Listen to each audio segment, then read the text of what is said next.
Kathy, you can hear? Okay. All right, it is 4:30. I'm calling the meeting to order. I'd like to acknowledge that the District of Tofino operates within the territory of the Tla-o-qui-aht First Nation, Tla-o-qui-aht. Notice to attendees that the meeting is being video recorded and will be published on the District of Tofino's YouTube channel. And the Tla-o-qui-aht word of the day is Wik-sha-in-chu-kwa, which is the traditional welcome to a meeting. It means basically, it means is there nothing wrong with you all? It also means welcome to the meeting. So Wik-sha-in-chu-kwa.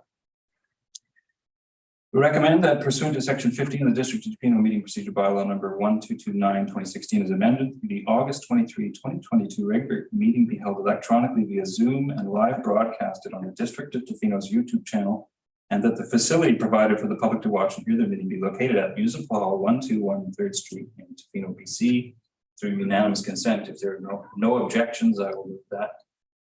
Seeing none, motion is carried. And likewise, through unanimous consent, I'll move that the August 23, 2022 regular council agenda be adopted. Seeing no objection, that motion is carried. And the consent agenda, also through unanimous consent. There is no objection. I move that items 4.1 to 4.7 on the consent agenda on the regular meeting held August 23, 2022 be approved and received. Seeing no objection, that motion is carried. Which moves us to public comment on agenda items. Jamie, do we have any? We do have a few members of the public in the gallery, and so far we've had one member of the public sign up for Q&A. So at this time, I will give anyone else that's in the gallery an opportunity to sign up.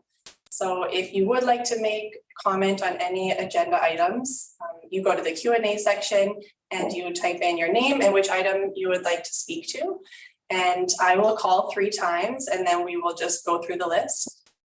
So calling once,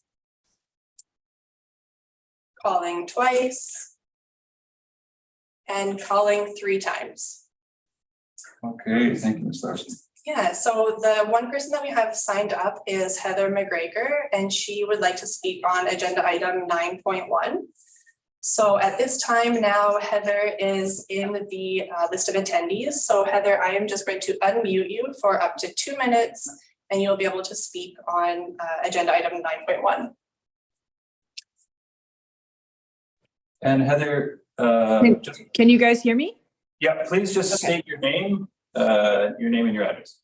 Okay, my name is Heather McGregor and my address is 1315 Lynn Road. Go ahead, you have 2 minutes. Okay, I wanted to thank the council for allowing me to have the 2 minutes. I really appreciate the time. And I would like to speak to sort of, I don't actually have the agenda item in front of me, but I did write you a letter. And I'm sure that at some point that was put into the meeting as 9.1. So the points that I'd like to make are that Tofino has a lot of dog owners with well-behaved dogs that need a leash optional beach area to run, play, and swim. And leash optional areas promote good mental health for both dogs and owners and are recognized as community best practice. And seeing that Tofino only has 3 beaches basically close to town that are big enough for off-leashing walks, being Cox Bay, Mackenzie, and Chesterman,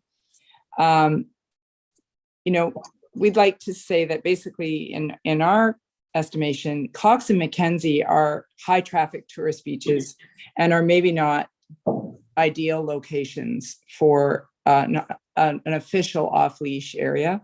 And Chesterman Beach, being a local residential, less busy beach, is ideal for creating a leash optional area.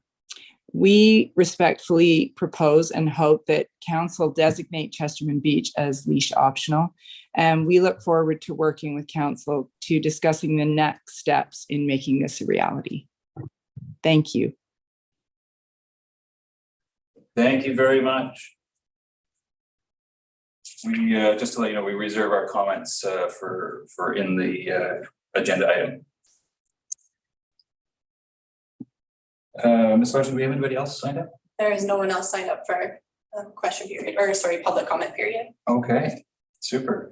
Mayor's report. Well, we have Ms. Deborah Bodner, our new CFO here. Very exciting. Glad to be. So we're so glad you're here. So welcome. Unauthorized camping working group that I've been on for quite some time. We have an excellent report back that the education, the program and online activity, as well as the Tla-o-qui-aht First Nations Guardians program, doing routine weekly rounds through the back roads of Kennedy Lake and area have been working excellent. And there is a noticeable decrease and indeed in many places a complete absence of unauthorized camping and illegal behavior. So that is a success. We've heard back from numerous people on the committee, and it's something to be happy about. So, just to note, we've got 3 meetings left of this council, and it's very exciting. I just want to do, just to let council know, and I've spoken, of course, councillors, that we're going to keep these meetings fairly tight to our meetings procedure bylaw. So I'm just going to ask all councillors to recognize that that is the intent and to help. So first of all, I'd like to remind councillors and participants to speak through the chair, and that is to protect each of us from, certainly for staff and council, from feeling put upon personally. We all remove ourselves personally and speak from our positions of authority through the chair. And I'll remind councillors as we go through that there'll be specific times for questions. So I'm going to keep that pretty tight. We're going to have 1 question, 1 follow-up question, and then we'll move on. And if there's any further questions, we can come back. So just to keep that. And just to ask council to also participate. So I'm going to do my best, and if council sees a point of order or something that's veering from our meetings and procedures, then please put your hand up and I will recognize you, and we'll move on together. We have a delegation. 8.1, Ted Polinick from BC Hydro. Very exciting. That's right, yeah. And Ted is here in person, so I will go get him.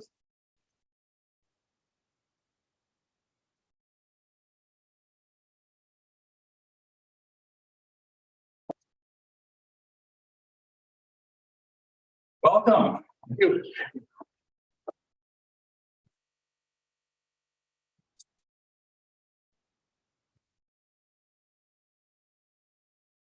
We're excited to have you guys here. It's a good thing. Really? Yeah, that's great. No, I'm happy to be here. This is great. Thank you for the invite to come here, and I want to do the presentation in front of council and also do it on the traditional territory. Let's see the traditional territory of the Tla-o-qui-aht First Nation. And I'm happy we can do it here in this venue.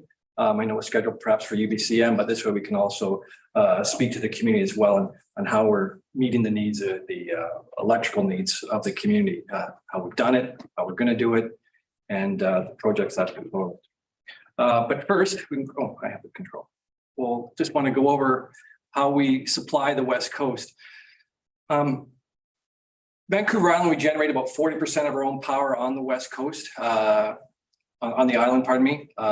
Campbell River, we have facilities up there. We have one in Courtenay on the Puntledge. We also have a facility at Ash River, Elsie, and Jordan, just north of Victoria. There's facilities down there.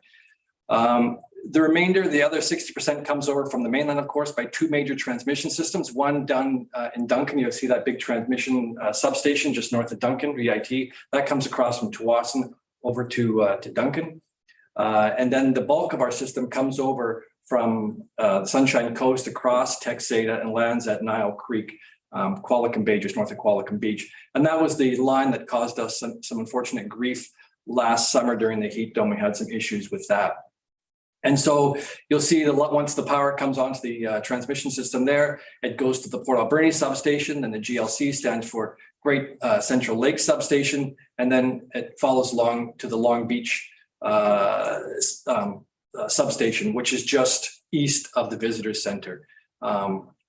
And we've done some research, and so from there, we have 2 feeders that go south to Clayoquot and Port Albion, and then 1 feeder, distribution feeders, that goes north to Tofino. And you'll see the word ash. Ash is the generation facility, the hydro facility that we use and rely on when it becomes island time here on the west and Tofino on that. So when you're islanded, you have that facility that provides your power. That's where that is. So we've done some major improvements to the West Coast last little while. 2015 was the Long Beach Reinforcement Project. That was an upgrade of the substation to allow us to meet expanded and expected growth. So we upgraded just the substation part and the Great Central substation. Those 2 substations were from the 60s. So of course they were needing upgrades. We did those upgrades.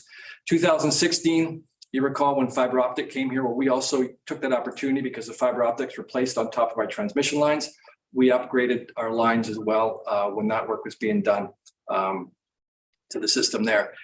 We added a Long Beach field office. The old field office was at the substation, but we have a separate site for that. And it's in a tsunami, I would say tsunami free zone, but it's away, so it's protected. It's there. It's a post-disaster structure. It's built to standard to withstand any earthquake or anything like that. It has to be available if there is an emergency. It's built so we can have more crews there, larger vehicles, and of course the ability to expand and have supplies in case there's any emergencies here on the West Coast. And then we've done some work as part of Kennedy Hill work. We've relocated a number of structures and done some improvements in coordination with that. And of course, ongoing vegetation issues. In BC, we have more trees per kilometer of utility line than any place else in North America. And on Vancouver Island, we have 3 times more than the rest of the province. So what brings us all here can also be the bane of our existence, sometimes as a utility, and causing some outages. So we're doing a lot of vegetation management. We're doing vegetation management on the transmission line and also ongoing vegetation work in the distribution system as well. And a lot of it's going to do with the project which Dylan Gothard will go over, but it's about $1 million last year and upcoming year that we're spending to do some vegetation management work. And unfortunately, as a result of climate change, we know it's work we have to pay more attention to, for fires, and in some areas, just the growth is just that substantial. And meeting the load over here, the growth, I mean, this is probably one of the last audiences I think to talk about Tofino's growth. What's happening over here? We're a winter peak facility. That means our biggest demand is not in summer, despite the beehive activity on the West Coast. Our biggest demand is wintertime, when the heat's on, when all the lights are on. That's when our load is the largest. And we've seen about a 15% increase just from 2020 to 2022, the increase in demand. And of course, the new demand with the wastewater treatment facility, residential housing, and of course, electrification, seeing more electric vehicles and charging stations coming to the community. We have to make sure we can meet that load. And a way to do that, and I'm sorry, I neglected to introduce Dylan Gothard. He's the project manager for the project that we're doing to meet the increased load. So I'll let Dylan go over the project there. Sorry. Yeah, so just a little bit about the project. So it's roughly about 14 kilometers of what we call double circuiting. So if you traverse the number 4 highway from the junction to Tofino, you'll notice there are certain structures that have effectively 6 wires on them and certain structures that only have 3. So the project is basically to continue that from start to finish from the substation to roughly Industrial Way in Tofino here. And so there's 2 sections that are circled on the map. One within the district of Tofino, that's about 3.5 kilometers, but the larger stretch is within the national park, and that represents 10 kilometers of the total project. The total, like in terms of effort, like it is substantial. So we're going to be replacing 263 structures with like taller, thicker poles, in addition to like the additional cross arms, insulators, and wire that will be stringing up there.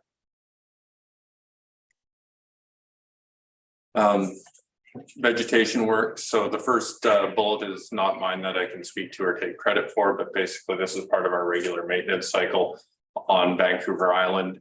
the vegetation maintenance cycle occurs on roughly a 4-year interval, and our vegetation managers will catalog and review the vegetation assets around our power lines and then prescribe the trimming and brushing necessary to keep clearance on the electrical lines. The next two items are related to the double circuiting. So we've already started the clearing from our substation towards the park boundary. That work is complete, and then we'll be doing additional work within the District of Tofino and the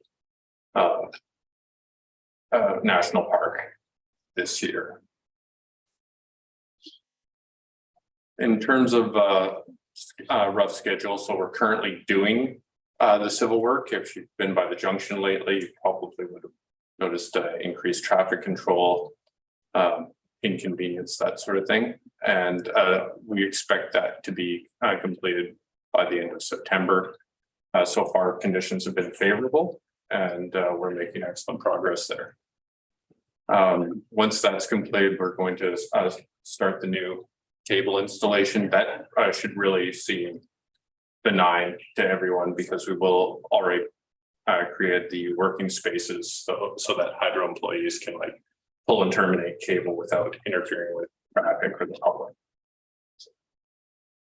The bulk of the overhead work should occur in winter, hoping to get started in November, but likely January. That's mainly related to foreshadowing on the upcoming storm season. And typically we've got no construction resources available to do anything except restoration around that time.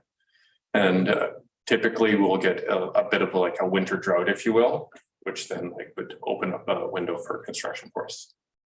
And ideally we're targeting the September 2023 as a in-service date for the whole thing. And that should increase capacity and reliability for mainly the Tofino and to a lesser extent Pittsett and Howsett will be the general recipients of that. So that's all the content that I have. Does anyone have any questions? I actually have a quick question for clarity. The polls will be in, I think on your slide it said September 2023, but that's the in-service date. That's the in-service. Yeah. date. So you should expect to see vegetation clearing and basically hand excavation of the pole holes. Again, ideally in November, but probably more likely January. Okay. You will see hydro crews with bucket trucks on the ground, probably April timeframe. So in service, everything's up and running next November. September. Or sorry, September, right? I got cable November. This November is cable. Next September is the in-service date. Thank you. No problem. Questions from council? Sure. Councilor Steer. I just quickly in terms of, and thank you for the presentation and the clarification on some of the questions that we've had. The one question that does come to mind with the increased capacity, obviously you're very familiar with the wastewater treatment plant and the tremendous concerns we have around the energy that might be required for that. I suspect that has been in the calculations for the increased capacity coming into Tofino, and I just want to make sure I'm correct in that assumption. You are correct. Thank you. That's been the biggest driver. And of course, I suspected, so I just. And I have another question for you. How what is going to be the capacity for the new cable system? We're up to 14 megawatts peak right now. I would have to check the substation settings, but our typical feeder is rated for 15 MVA, but typically once we get to around 13 MVA, that's our guideline to start thinking about bringing in additional capacity to an area. However, I'll say that in the past 2 years, we've seen a higher rate of growth in rural and suburban areas than we've typically seen. So Hydro is looking at lowering that planning level. Super. Any other questions, Councillor Thick? Yeah, thanks for the information. I just had a quick question. Will there be traffic disruptions due to this upgrade or the work that's going on there? Thank you. Yes, unfortunately, that's a side effect of us doing work on the highway. So we've taken some steps to try and mitigate it as best we can. So in terms of like building safe working areas that are not on the highway. And we've also selected like a road selection or a running line for our duck bank that is largely not on the drivable road surface of the highway. And so by virtue of that, we won't be interfering with traffic as much as we normally would. So. Yeah, thank you. And I suppose we'll be getting more information about that when it's coming about, like the district, I'm saying. Thank you. Sure. Yeah, we'll provide an update on the project, on the timeline when work hits there, especially for the vegetation work. We'll make sure that the community understands the work that's going ahead and who's responsible for it. I know I was talking with Bob earlier before he left, of course, making sure that the community is aware that it's Hydro doing that work and your phones don't ring so much. Excellent. Thank you very much, gentlemen. It's great to hear it. I'm glad it's going forward. Good timing. Thank you. Great, thank you very much. Thanks for your time. Thanks.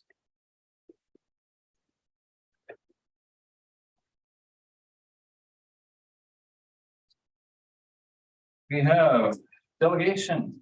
Samantha Hackett, West Coast Multiplex Society. Mrs. Hackett is also presenting in person, so I will go get her.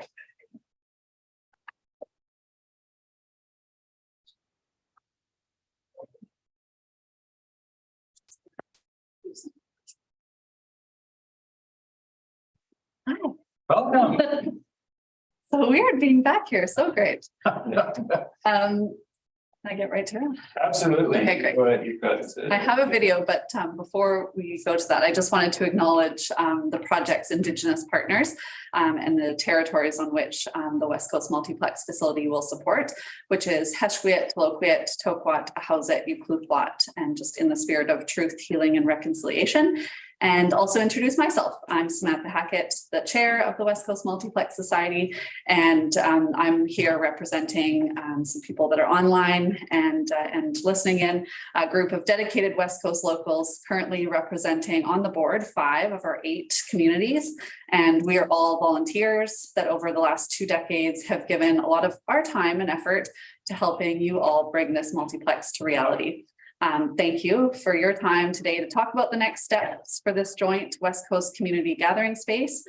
It is because of all of you over your term these last few years, or for some of you many years, but also past mayors and councillors, that the District of Tofino has been prioritizing health, mental wellness, and social well-being for the residents of Tofino and surrounding communities.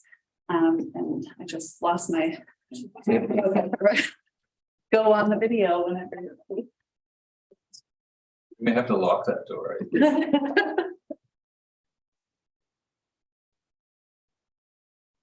This is just a video we've been working on, so I just thought I'd take the opportunity to show it if you haven't already seen it.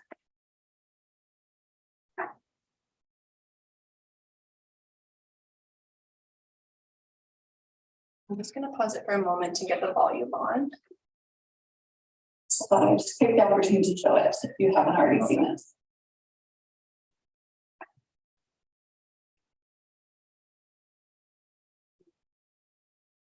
I'm just going to pause it for a moment to get the volume on.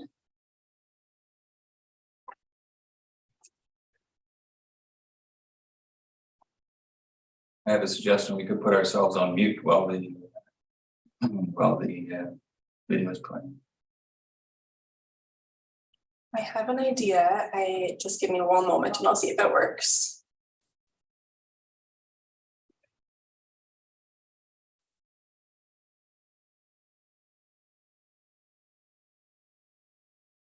I'm gonna pause the time, so don't worry. Don't panic. Yes.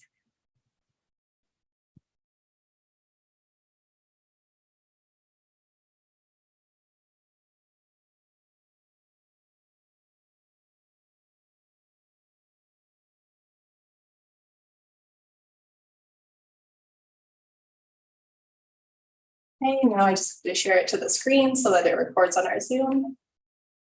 One moment.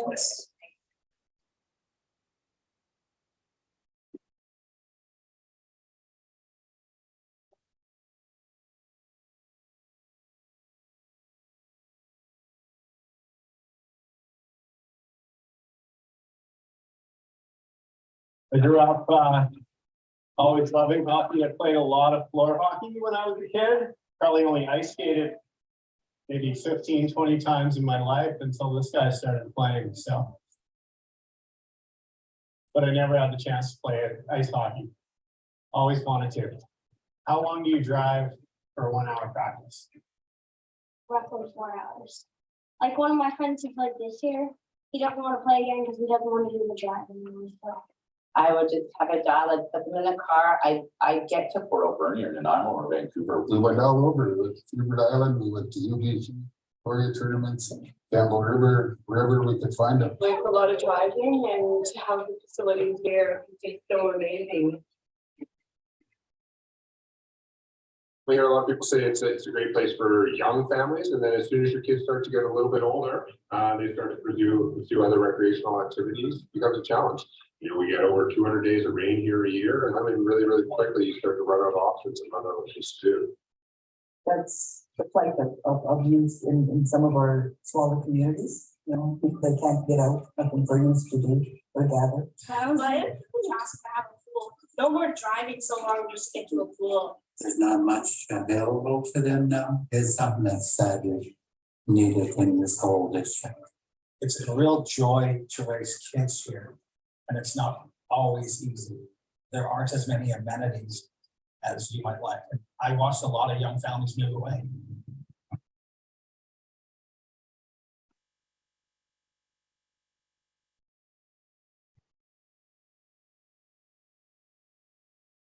You always play in the rain and all that. We always have to play with time. It's unbelievable to be host like this, 8,000 people. I don't want the location that we live in to be the barrier that my kids face with their recreation opportunities and the things that they want to do.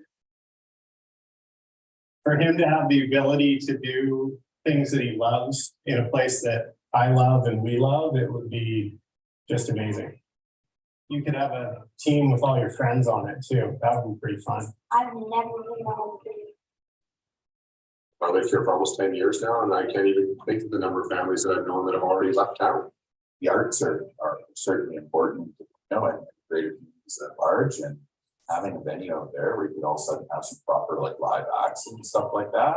That's really exciting, because there isn't really a really big venue for that. It can be really exciting for everybody to be able to get together and be positive together. This is an opportunity for us to build our communities and make it much more sustainable and healthy for the long run. Indigenous communities are supporting it as well as our non-Indigenous community, and the multiplex, I believe it's one of those conversation pieces that would actually pull everyone together. We'll call it the healing center. You know, that's what it is. It's healing, and it provides you health. We need to build pride into every child and human being on the West Coast.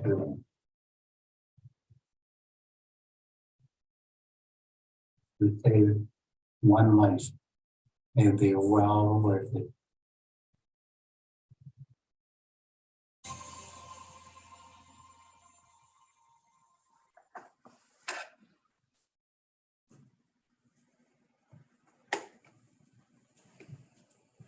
Thank you. Sorry, need a minute. Get emotional.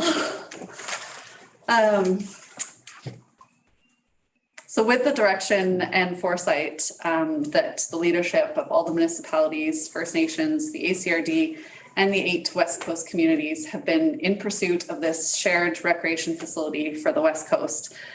This really does represent a legacy partnership and a really unique MOU between 5 First Nations communities and 3 non-First Nations communities. Mentioned a few of them at the beginning, but just to go over it again. So Tla-o-qui-aht First Nations, Attendees First Nation, Heshquiaht First Nations, Tla-o-qui-aht Tokwa First Nation, District of Tofino, District of Tla-o-qui-aht, and the ACRD. The mandate of the West Coast Multiplex Society specifically originates with these 8 communities. The society was established and continues based on those community needs. Over the years, with transitions of leadership, staff, and residents, the society has and continues to work hard to ensure that this facility will incorporate the needs of all of us and future generations. Before any of the current board members' time, but based on the needs at the time, the project was planned to be phased. And after the last few years of community leadership recommendations, consultations, surveys, etc., the society is currently working on the direction of integrating what we used to refer to as phase 2, the pool, into phase 1. So all at once, one facility with a multi-use arena and pool. This then, the resolution by the District of Tofino, as the staff report in this agenda indicates, on January 8th, 2019, stated that council is willing to engage with the ACRD and neighboring communities to determine the feasibility of a combined rink pool facility. From the multiple feasibility studies over the years and past business plans, we know that the development of a multiplex facility is only feasible with all 8 communities working together, and that it would add significantly to the overall health and wellness of residents of the area.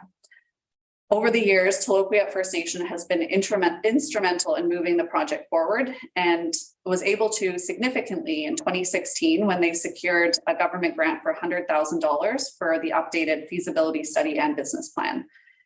The land is confirmed by the ACRD in writing with the location of the multiplex facility along Airport Road. The operating dollars are established by the ACRD referendum, which includes now 4 communities contributing to that. And it's also been identified that TFN would own the facility based on the land and proximity, which would be a great economic, training, and employment opportunity for TFN. With your support, we received direction from the West Coast Committee in 2018 for the Society to explore the capital funding opportunities. And from the ACRD for the capital funding grants, we received a resolution and letter of support recognizing the importance of expanding recreation opportunities for the communities on the West Coast. Tla-o-qui-aht First Nation currently continues to lead the capital funding grants on behalf of the 8 communities. And with our meetings over the last few weeks with our MLA Josie Osborne and our MP Gord Johns, they've further confirmed the support and need for unity to strengthen the regional support for all future grant applications. It is clear that the West Coast needs recreation facilities and all will need government funding. Feedback from the grants. Is that my time? You go ahead. You got another minute. Thank you. Okay. Feedback from. For a moment. Okay. Lost my spot. Anyways. I can't turn this thing off. Not sure how to turn it off. There we go. Feedback from those grants has highlighted that it's best, of course, to submit one grant application for the region at once, which one of the challenges with the West Coast Multiplex Society has been the lack of official and comprehensive endorsement, which is what we're trying to remedy with the MOU. To be successful, the region needs to prioritize recreation facilities, coordinate grant applications, and have all partners support the plan, which is a tricky plan to create when the region is composed of 8 communities and that would benefit from many recreation facilities, arena, pool, gym, fields, etc. While we anticipate that most of the funds required to build the facility will come from various government grants, the support from the local community remains important as ever. The current 2022 MOU attached is reinforcing your community leadership, endorsement, and recognition of the multiplex.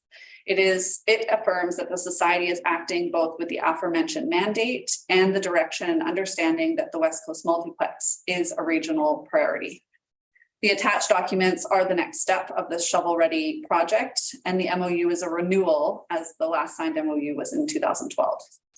It was after consultation earlier this year with community staff that the society was directed to create the updated, more detailed MOU and supporting documents with very specific details that had been previously discussed and decided. But now with the MOU, it outlines those details with how the facility would be owned, managed. The MOU clarifies mandates, funding for capital and operations, the facility uses, partnering, and including the role of the society to drive the grantsmanship, the governmental and philanthropic for the capital campaign and to oversee the implementation of the various agreements being developed. We appreciate the past and current endorsement of the project as a regional partnership, and specifically what we're asking for today is to reaffirm that support. You all, the elected community leaders, are the reason that the multiplex remains a possibility for the 8 communities. And the society is encouraged after discussions with municipal and First Nations government staff recently that there is a priority to formalize regional recreation plans, priorities, and opportunities. The ideal today. Yes. We're back a couple minutes now. Okay. Can, am I able to get one more minute? Can you do it in 30 seconds or less? Can you fine. Get to the end? This is just specific to the MOU, so hopefully it'll be 30 seconds. The ideal would be a motion, of course, to sign the MOU today, but we recognize and understand that's not the recommendation from staff. With 3 of our 8 partners signed on the MOU, we are looking for a gesture of collaboration when we request a motion specifically from the District of Tofino that you may consider signing the MOU upon ACRD-led community discussion in the determination of regional recreation priorities. Our goal is just to not lose momentum, to not duplicate work or backstep. We look forward to the meaningful dialogue that concentrates on how to achieve the objective. As we all know, it's a priority to create significant gathering space in the region. Thank you. Thank you so much for your collaboration, for your expertise moving the project forward. And we just ask as a society of just, that communication to continue. So thank you so much. And if there's anything that you need from us and any questions, please let us know. Thank you very much. Thank you. Excellent. I think we'll limit our discussions for the agenda. That's perfect. Thank you. Oh, I'll be here. No, thank you.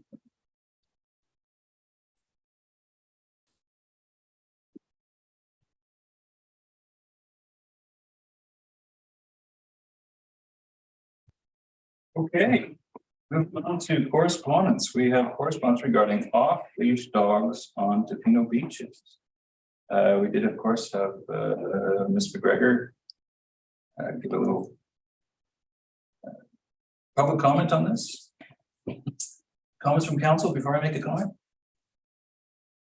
No. I'll just make a comment here. Give me 2 seconds. Just for council and the public who are watching or will watch, just an update on what has occurred since council received numerous related complaints to off-leash dogs. And Tofino bylaw, of course, our Chief Baker did give a presentation a couple months ago now, I believe. Since that time, bylaw staff have been expanding the patrols on the beaches to include leash education for beach users. And this includes morning and late afternoon patrols.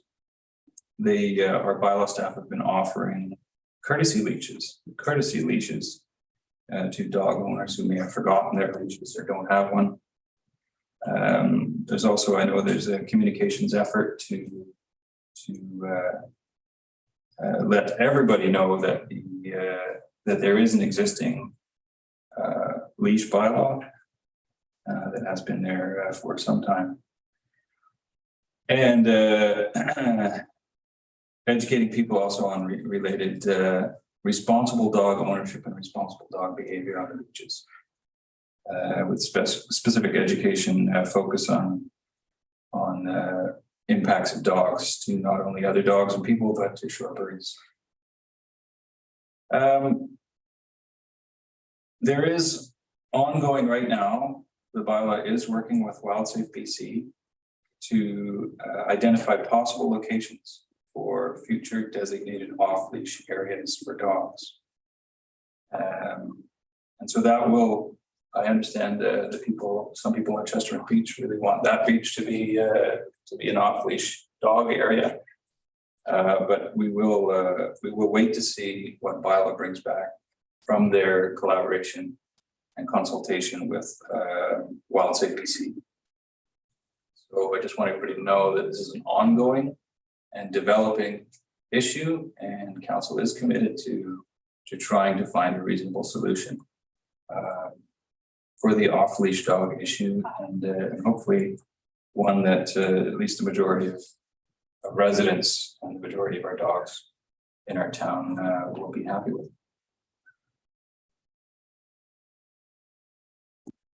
9.2, we have correspondence regarding the L114 Tonquin Forest area and development plans. Any comment from council on these? Seeing none, I have no comment myself, just to say that we always encourage residents and all concerned people to write to mayor and council, specifically direct to corporate services. We'll have those letters disseminated accordingly and be sure to deal with them in the future. Presentations and reports. We have a water system overview. Very exciting, I must say. On cue. It's like you were listening to us, Mr. Work.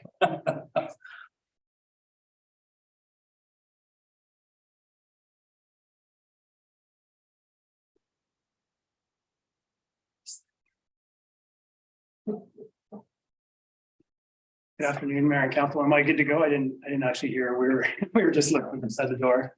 You're just loitering, waiting. I was loitering for sure. You're right on cue. You've got it. It's all yours. All right.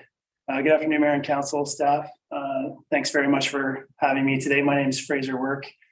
I'm here tonight to present the updated water report to council. That's before council and was published last week. With me is Michael Darling, who's the engineering and project coordinator for the district. And we're of course working and supporting Mr. Aaron Rogers, who's the director of the construction public works. So tonight I would like to take council through a set of slides that reflect the content that's in the council report. My recommendation would be that council is able to interrupt me at the end of each slide if there is questions about that slide, or if council would prefer to save all the questions to the end. I think that works too. I think it's Marilla. I think I just, if you could give me some direction on that, I can amend my sort of style and the presentation to suit whatever you wish. I'll tell you what we'll do is you can do the slides, and when you feel there's a moment you would anticipate questions, you can stop. I'll open up for questions, and if anybody has a question, put your hand up. Councillor Thick, put your little yellow hand up there, and then we'll go through. But just remind councillors for questions, no comments. Okay. We'll save the comments for later. Okay, sure. If there is a rhythm that would suit council better, please don't be shy and let me know, and I'll adjust the presentation. We've got a set of slides here which will go through the content of the presentation, and we've included some background slides to support any questions that might come.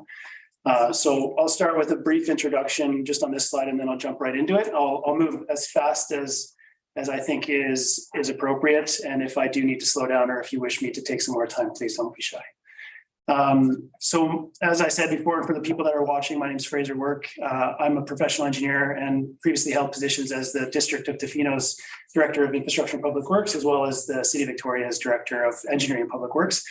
I've been working and supporting the district on this project, continuing on some work that I did while I was a staff member here, and helping us sort of baseline and put a pin in where our current water system is at right now and a future outlook to give ourselves a bit of a step off point and consolidated set of information and insights that we can then hand to some expert consultants that are professionals in the water management space that can potentially get us to where we need to be as a town with a 20 or 30-year plan for water system management and water system infrastructure.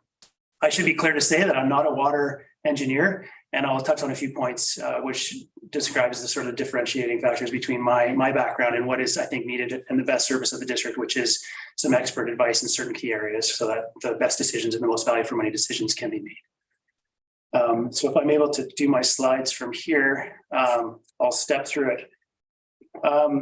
So we've assessed the 2021 usage patterns for water, as well as some of the system capacity issues to better understand what are our risks and opportunities going forward.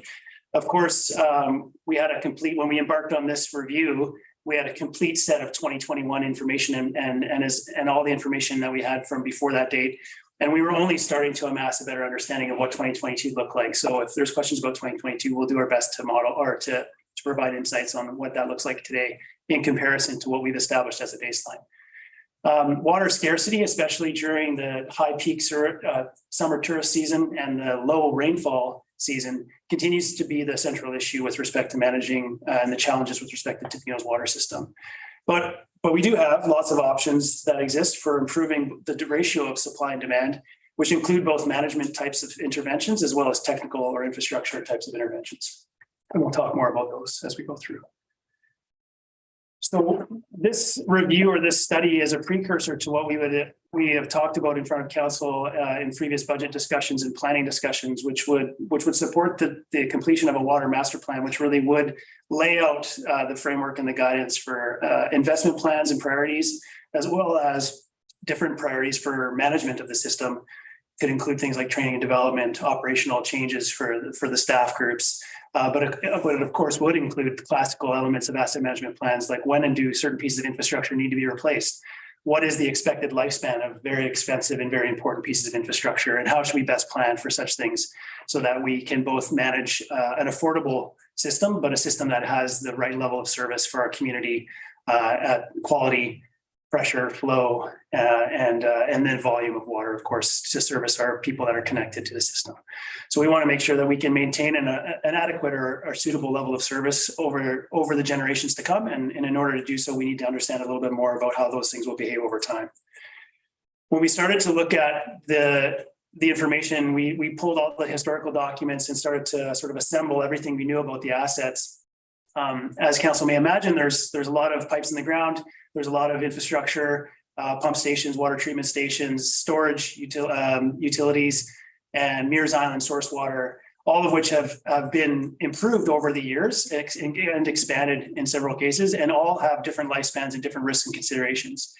If I was to use one example of the Stump Dump Water Reservoir, which is a newer asset in comparison to others, we would want to look very carefully at the geotechnical risks associated with the slope that is underneath that facility, the structural concrete and the integrity of that over time, and what would be the estimated lifespan of that facility, considering the current trends of wear and tear. Is it longer than was originally estimated, or is it shorter? How has seismic standards will inform the future protection or the future management of that site? The sediment accumulations at the bottom require us to look with cameras inside of the water tanks on a yearly basis, the pipes that are associated with them, the connected chlorine treatments, et cetera, et cetera. So there's lots of infrastructure assets and technologies that are attached to these different types of facilities.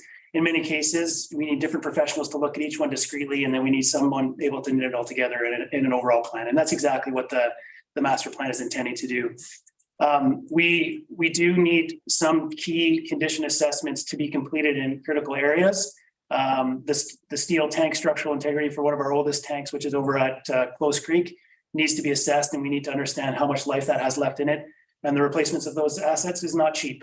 So we need to make sure that we're well ahead of the game, so we can make sure that we have adequate financial planning and savings in place that we've gathered from rate paying and different things like CNI levies that have been put in place by the district already. So no red flags or major concerns here, but we do need to have an updated set of timelines and condition assessments associated with this so we can build the necessary plans. Some of the key questions that shaped our review are put on this slide here and are in the report, which was, what is the state of Tofino's water assets? How does Tofino currently use its water? How much water does Tofino have available, most importantly, during that peak summer dry and peak tourism busy period?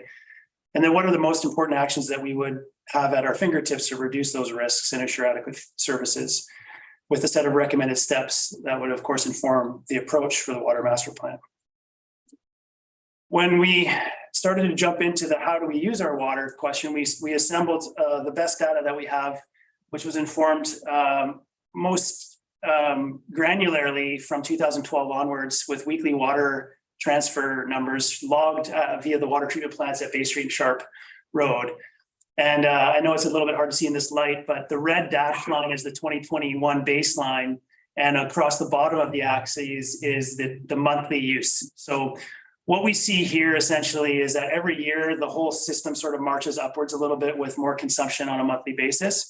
And we see that very expected and kind of, I think, well-informed peak during the July and August period, where we have our monthly totals reach the highest numbers because we have the most daytime people visiting and using on the system. We do have a 2018 here, which actually punches above the ceiling of 2021. And we looked a little bit harder at why that is. And we found that that year included some very high sort of erroneous usage numbers, some significant leaks during that period, and some new businesses that were coming online that were high water users. And we decided that 2021 still was the best year to use as a baseline because it included the most number of users on the system, as well as the highest sort of average uses when you look at month per month. So it's in the sort of top three for some of the months that it's not the highest, and then a lot of other ones it's at the top. Mayor Law. Mr. Orca, just a question about that as a baseline. Now, CERMAC wasn't running last year during this time. So could you just speak to a little bit about that right here, as it's a baseline, but if one of the largest users wasn't running, and how does that factor into that? Sure. So that's a really important question, and it comes out in different ways through the report. But for those who haven't read it and for council, the large industrial fish processing plant in town doesn't always operate in the summer months. And since I've been in Tofino, which is since 2020, has not operated in the summer peak season. And that was more in line with their operations with fish and fish management. This year in 2022, we have seen CERMAC processing water, and they use up to around 270 cubic meters a day to process fish, which includes ice making, cleaning of fish, and then the cleaning of the facility after, which ends up being the largest user of proportional water during that day of processing. We do have some comparisons in here that show what happens when you actually put the industrial fish processing on top of what the 2021 baseline is. I still think it's important to 2021 is the latest and greatest year that we have complete data set for, right? Because we've already lived through that calendar year.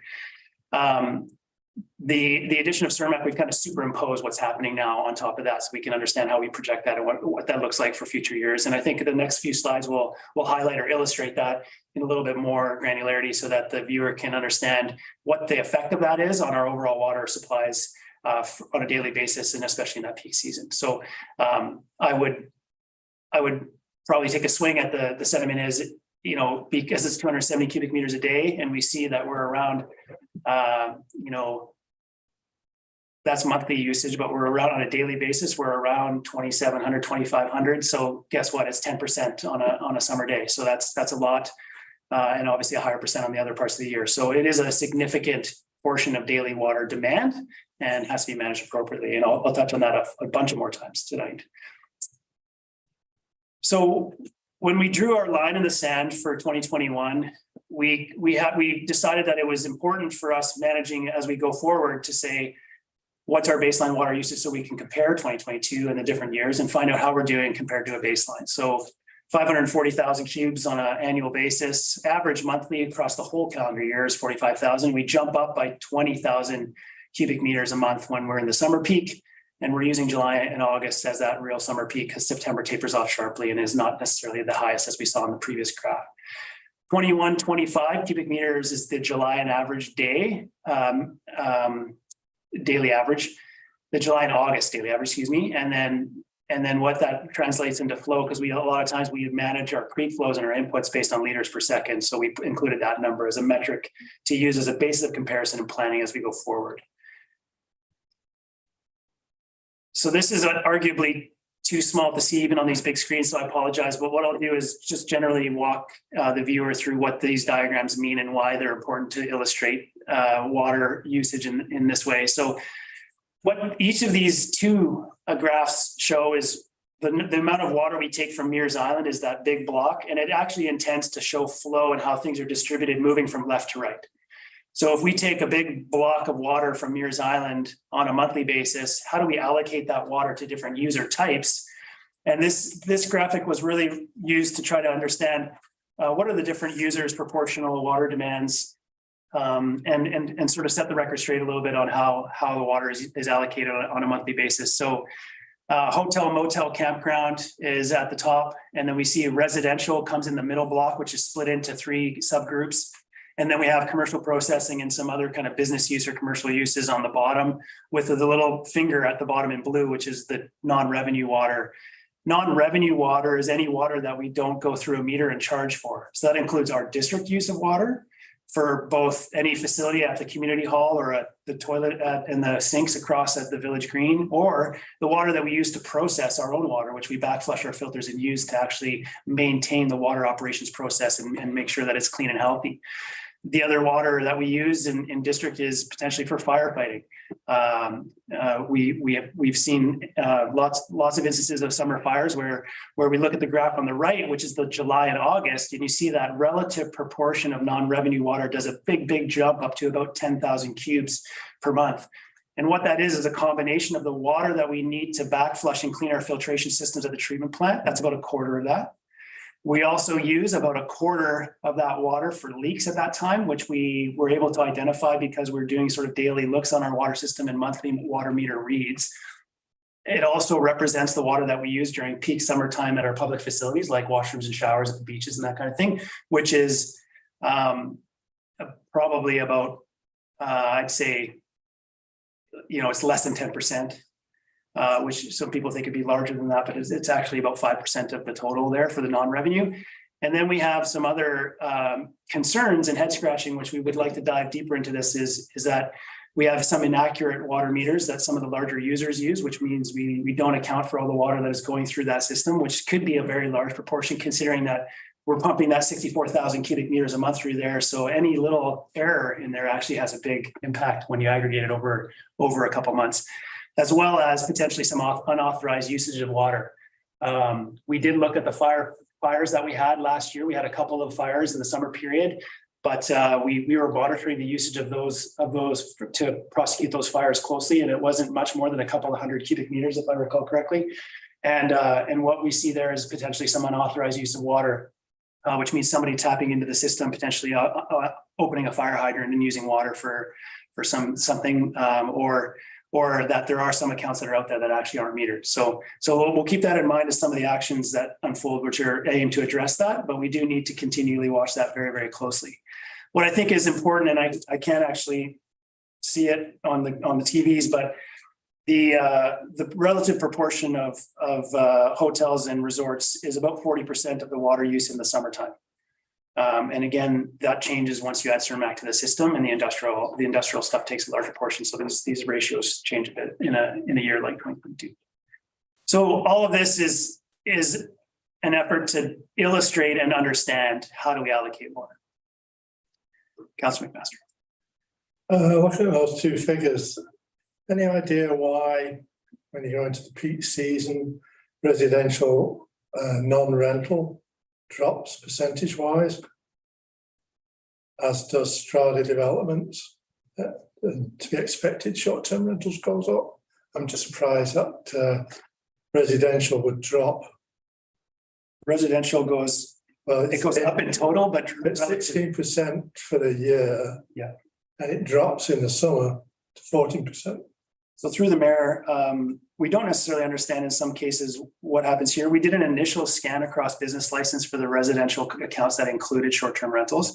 In some cases, they might go up in the amount that they're using, but they might go down in the relative percentage overall because it's out of that 64,000 instead of that 45. But we do want to learn a little bit more about what's happening in these spaces and what we don't know how many people live in a Staffacom, and maybe their per capita usage is wonderful because there's lots of people in there, and we don't know the travel patterns of some of the people that come and visit or are away for the summer. So there really is a lot of dark art stuff that we could continue to assess here that with a little bit more instrumentation, a little bit more intel and some support from some professionals, we could actually understand some more, which might help us manage better. Thank you. My little thingy's not working here. Can you guys, or Jamie, can you? Try again. Maybe I'll go back and then forward. There we go, that working. Okay, thanks.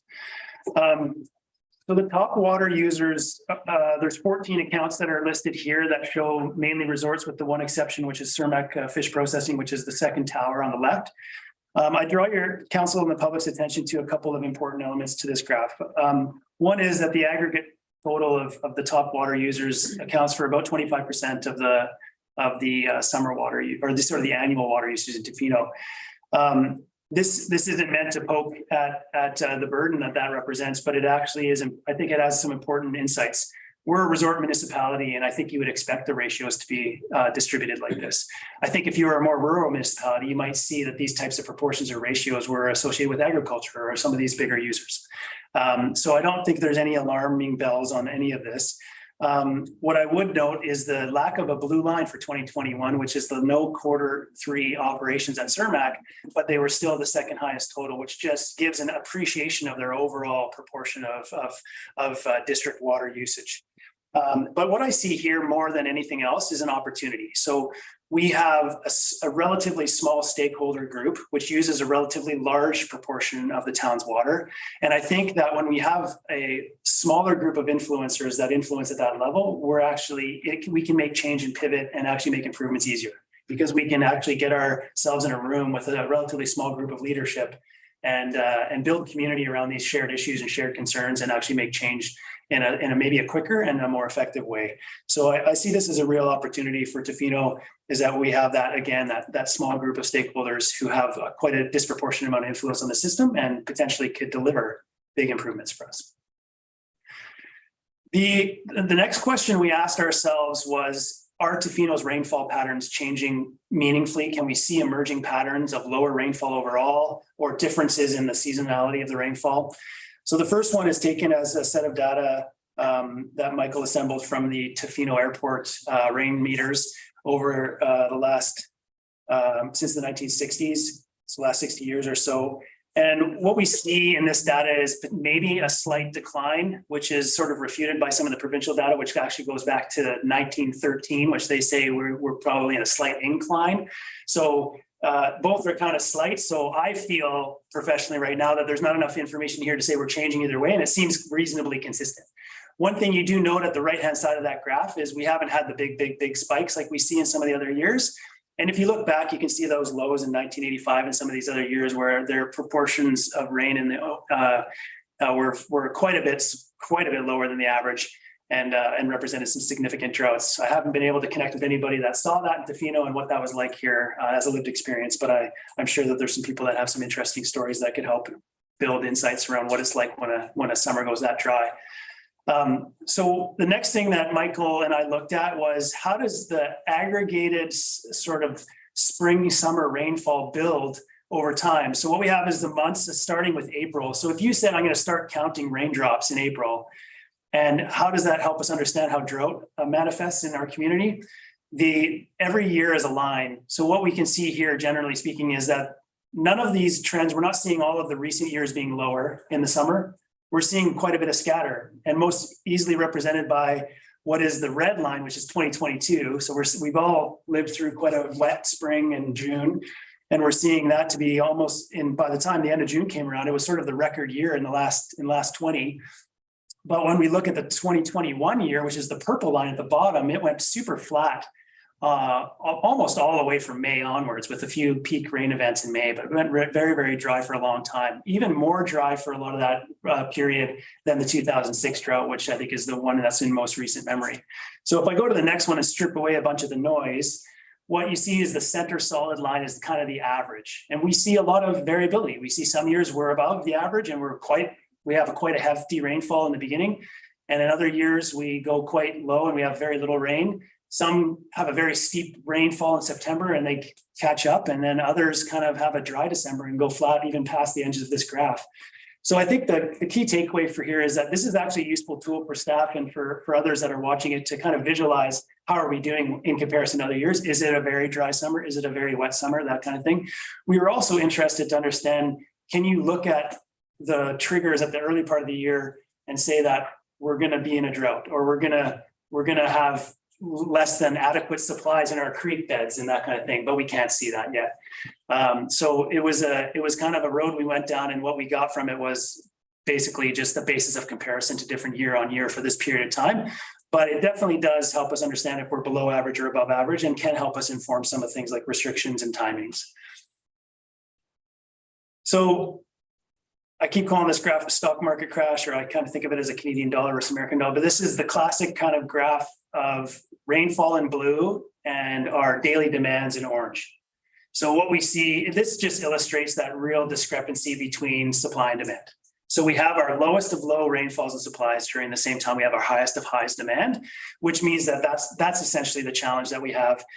Visually kind of easy to follow and understand, and also quite stark in its contrast between the two different metrics there. So it really does just represent that level of challenge that we're trying to manage here, and that's why we're talking tonight. So if we go back and kind of recreate what happened in July and August in 2021, what we see is the daily demand on blue bars or columns. We see the rainfall events in red spikes, which are kind of daily rainfalls.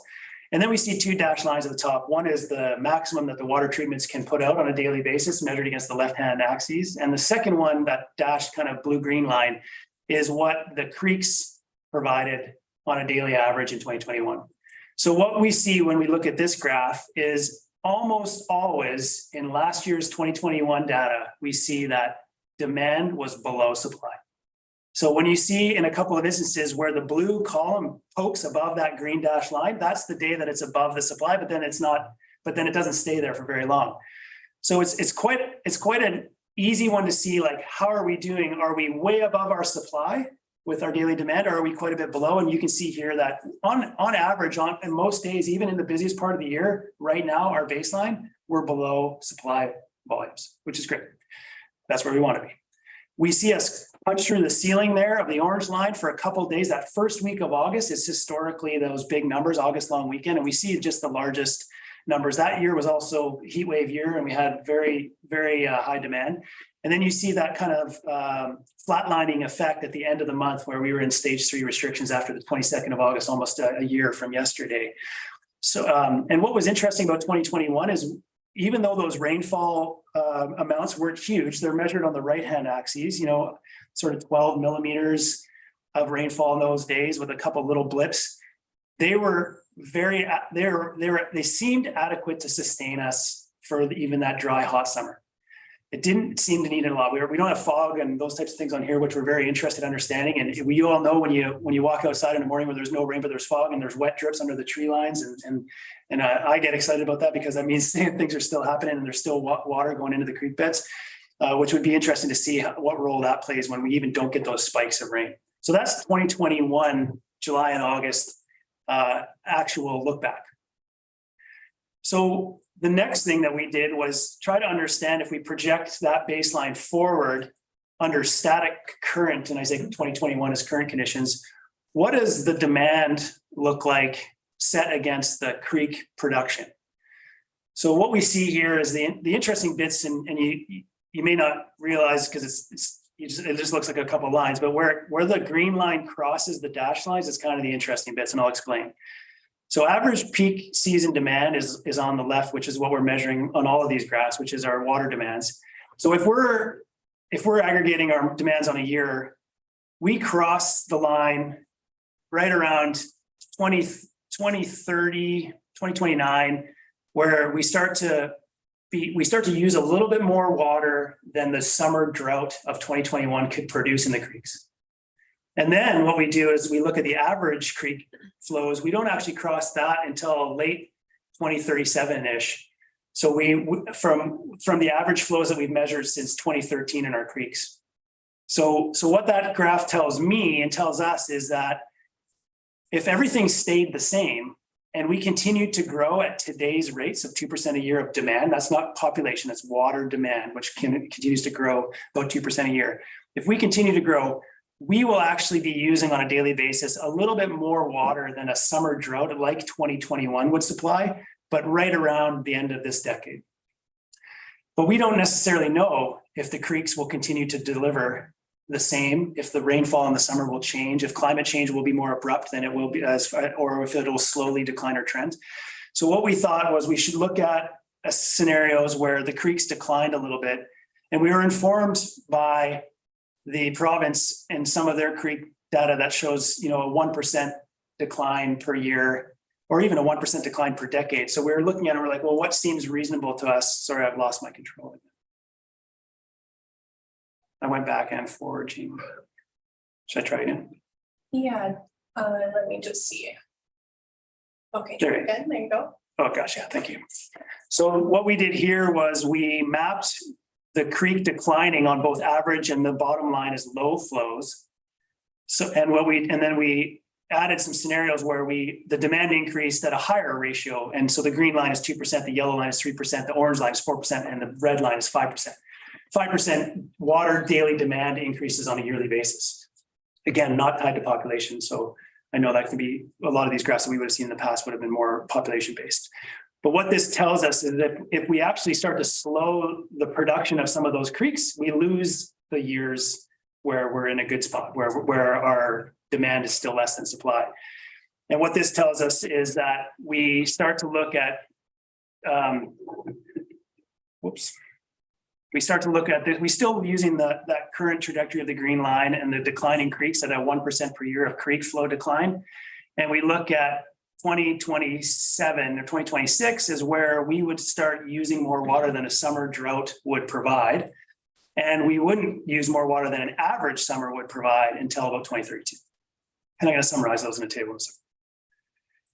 So here's the CERMAC graph, and it looks a little bit like party streamers, but the dashed lines basically add large fish processing on top of that 2021 baseline. And it by and large advances those timelines by 5 years. So that means instead of hitting it at 2029, where we're outstripping our drought flows for summer creeks, we end up getting there in 2024, almost now. And if the town changed and our water demand started to increase above 2%, then of course we'd hit those targets earlier. So it's kind of a few scenarios of that different growth rates, the one scenario of the 1% decline in the creeks, and then this, of course, the added load of 270 cubes per day when they're processing, and to understand what that means. But essentially it's summarized in this table here. So if I was to go through this kind of slowly, because I just threw a whole bunch of numbers at everybody, let me just read this out and see if this makes sense. So current status, right now, the average peak season water demand is less than supply for what we've observed as our lowest flow since 2013. So we call 2021 a drought year, which is another reason why it's a great baseline.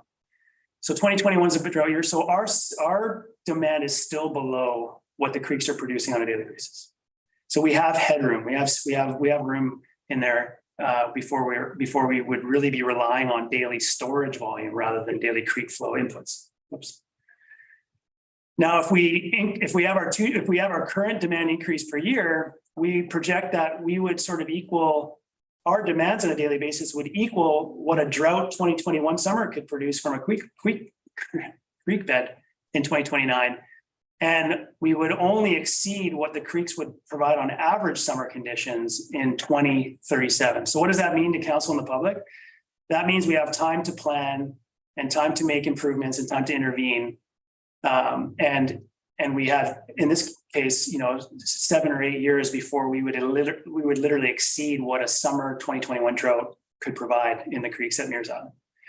Now, if we decline our creek flows by 1% as sort of a precautionary buffer, a planning thing, considering we have a lot of uncertainties with respect to climate change, those targets are reduced by 3 years up top and by 5 years, so 2026 to 2032. And those are what we kind of locked in as our baseline planning numbers to say that we are a little bit more concerned about drought water availability after 2026 if creeks do decline, and at 2032 for average conditions. Now, like I said before, if you add CERMAC fish processing on them, those things all advance by 5 years, and then you have less room for planning, less room for interventions, and you have more risk. But I'll talk a little bit about, we'll show what that looks like in a couple other slides. So I realize that was a lot. I think if there is some uncertainty or some things that need clarification or re-emphasis, please do let me know at the right time, and I'll try to make it more clear and easier to understand, because it is a lot of information. What we did here was we tried to encapsulate what we thought was the key list or the critical list of issues that we're trying to manage in Tofino with our water system. So when we have water scarcity issues, we know that we're allocating potable water for non-potable uses. We know that we do that in every community in Canada all the time. And treating water is not a inexpensive endeavor. And then using treated water to wash something, or to wash your bike, or to wash your surfboard, or to wash fish guts or whatever is not necessarily the highest and best use of limited and scarce asset, especially moving on. We may have poor practice where we waste water, whether it's letting the water run when you're brushing the teeth, which can aggregate out, or the old, I use like the restaurant tap on for defrosting 7 kilograms of meat for, where it just stays on for hours and hours. Or it could be things like, letting things run and just inattention. We have faulty infrastructure on both private and public side that needs attention. We could lose large sums of water and leaks, and we've seen that on both private and public sides. We treat all users of equal importance, and when the water becomes more scarce, this becomes more difficult to accept. And then we have rainfall that comes at the right time in those summer peaks, and we lose a lot of it off to runoff because we can't harness it or capture it because it's not easier. We don't have the infrastructure attached to our roofs to capture as much as possible. And we might use water inefficiently through old and inefficient appliances. And when we see a new toilet versus a 1990s toilet, it might be 75% more water efficient. So those are big numbers.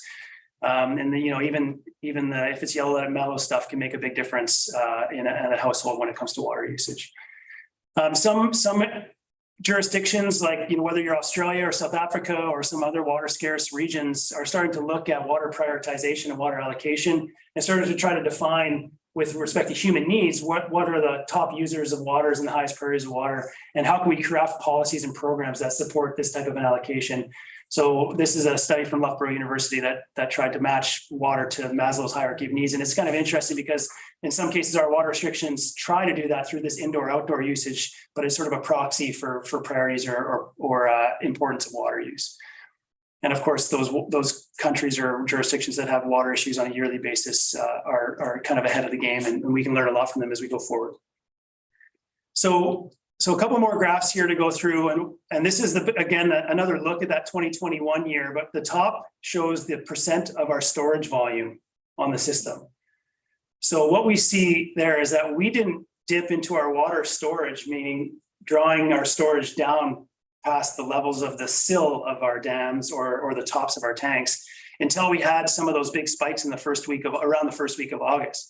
And we remained close to 100% even through the latter part of August. And we, as you recall, we put in stage 3 water restrictions towards the end of the month.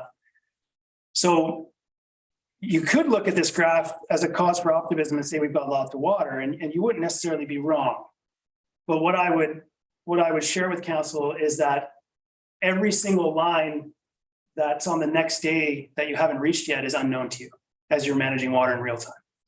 So as an operator and as a service provider, we were standing looking at the daily water usages that first week of August, and we didn't know if that was going to happen every single day from now on, and if the rain was never going to come.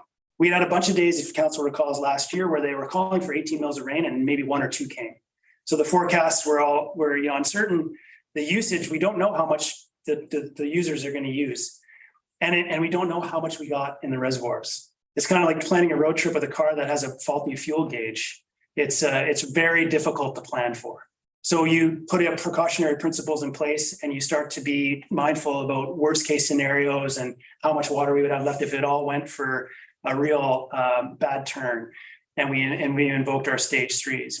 But with more intelligence about what our water reservoir levels are at, because we don't know today, and with more intelligence about leakage and about usage and about who's using what and real-time water monitoring, that kind of thing, the more savvy and will be when it comes to restrictions and forecasting, and the less impact we'll have on community. So we want our reservoirs to be topped up. We don't actually know what a safe limit that we would never want to go below is in our water system, and that's where we need some consultants. So if we fast forward using these projections and these assumptions, and this is just a model, and all models are wrong and some are useful, which is one of my favorites. But if we take what we're assuming is real in 2021 and we project that to 2032, we can see that the increased demand on the system is very frequently above what the creeks are delivering. So that red dashed line is now what the creeks are delivering, and the daily demand again is in blue. And what we can see, which is different from 2021, is that almost on a daily basis, we have water exceeding what the source creeks will deliver, as well as in some cases, in many cases, what the water treatment plant can produce. And what we see is that gray solid line that's the level of our reservoirs. And you can see it if we assume that we're starting at 100% in June, you can see that goes down to just between 40 and 50% of our total water levels. I don't know if we would be comfortable with going down to 50% of total water when we don't know if we're going to stay dry all the way through September, or if we don't know how much usage is going to be on the system. So what we have done in the past, of course, and they're very effective, is we've introduced water restrictions. So the orange line is the 7% bonus, or the 7% reduction that we get from a stage 3 water restriction. So if we model that, you'd be in a stage 3 from the 1st of July, our water levels, that's the orange line now, staying kind of above 80%. And then if we're on a bit of a nosedive because we see that first week of August coming, we invoke stage 4 restrictions, or we finally claw our water back up to 100% storage volumes because of our limited creek flows that are coming in. And we start to match, at the end of that graph, you start to match flow, demand and supply. We get our reservoirs back up to a healthy 100% by the end of August. Now, I'm sure that no one in community wants to be in stage 4 restrictions for 3 weeks or more in a summer in 2032. So this graph is meant to sort of depict that what is the anticipated effect of a stage 3 and a stage 4? And the stage 4 in this case is a 20% water daily reduction. That's what we're assuming would be. We don't know if we think that's reasonably achievable, because I think at stage 4, the whole community is alive to the water issue and restrictions. We may be able to do better than that. We may struggle. We're not sure, but it gives us an indication that with a 20% daily water savings from a stage 4 restrictions, you can claw your reservoirs back up to full. Now, but like I said before, and I think it's the most important point, is no one wants to be in stage 3 and stage 4 restrictions for the whole summer. That has major implications on quality of life, stress and strain on business, economics, social and health and well-being for the community, as the report outlines. So we had another question, which was, if we replaced a lot of our non-potable water uses with non-potable water, and we had more efficient appliances, and we used water less, and we wasted water less, which accounted for overall a 20% savings, which we feel is conservative. I feel we could do much better than that. What would be the implications in 2032? So this is saying that in red, when you get a 20% daily savings in water through improved appliances, water-wise types of development, more efficient toilets and dishwashers and laundry, rainwater capture, that kind of thing, which I'm sure we could get more than 20%. In this scenario, you would never need to be under a stage 3 or 4 restriction by 2032. And you would still, if you look at the red bars, you're quite often or most often below what the creeks are providing. You're almost looking better than today. So what this tells us is we feel it's reasonable, and we feel it's very possible that you could offset and mitigate a lot of these risks by just managing the water we do have much, much better with the technology and the systems that are available to us today. And I think that's probably the key takeaway. Couple to go here, and I lost my control again. It's probably some sort of like you're talking too much and then to get the control away from me. It's like so council's more than familiar with a lot of these types of initiatives that are in play today. On the left hand, which rainwater capture, gray water reuse, low flush toilets, that kind of thing for public and private side. Some of the things that we may not have talked about as much in the past that we need to talk about more in the future is making sure that we have accurate and complete water meters across the whole system.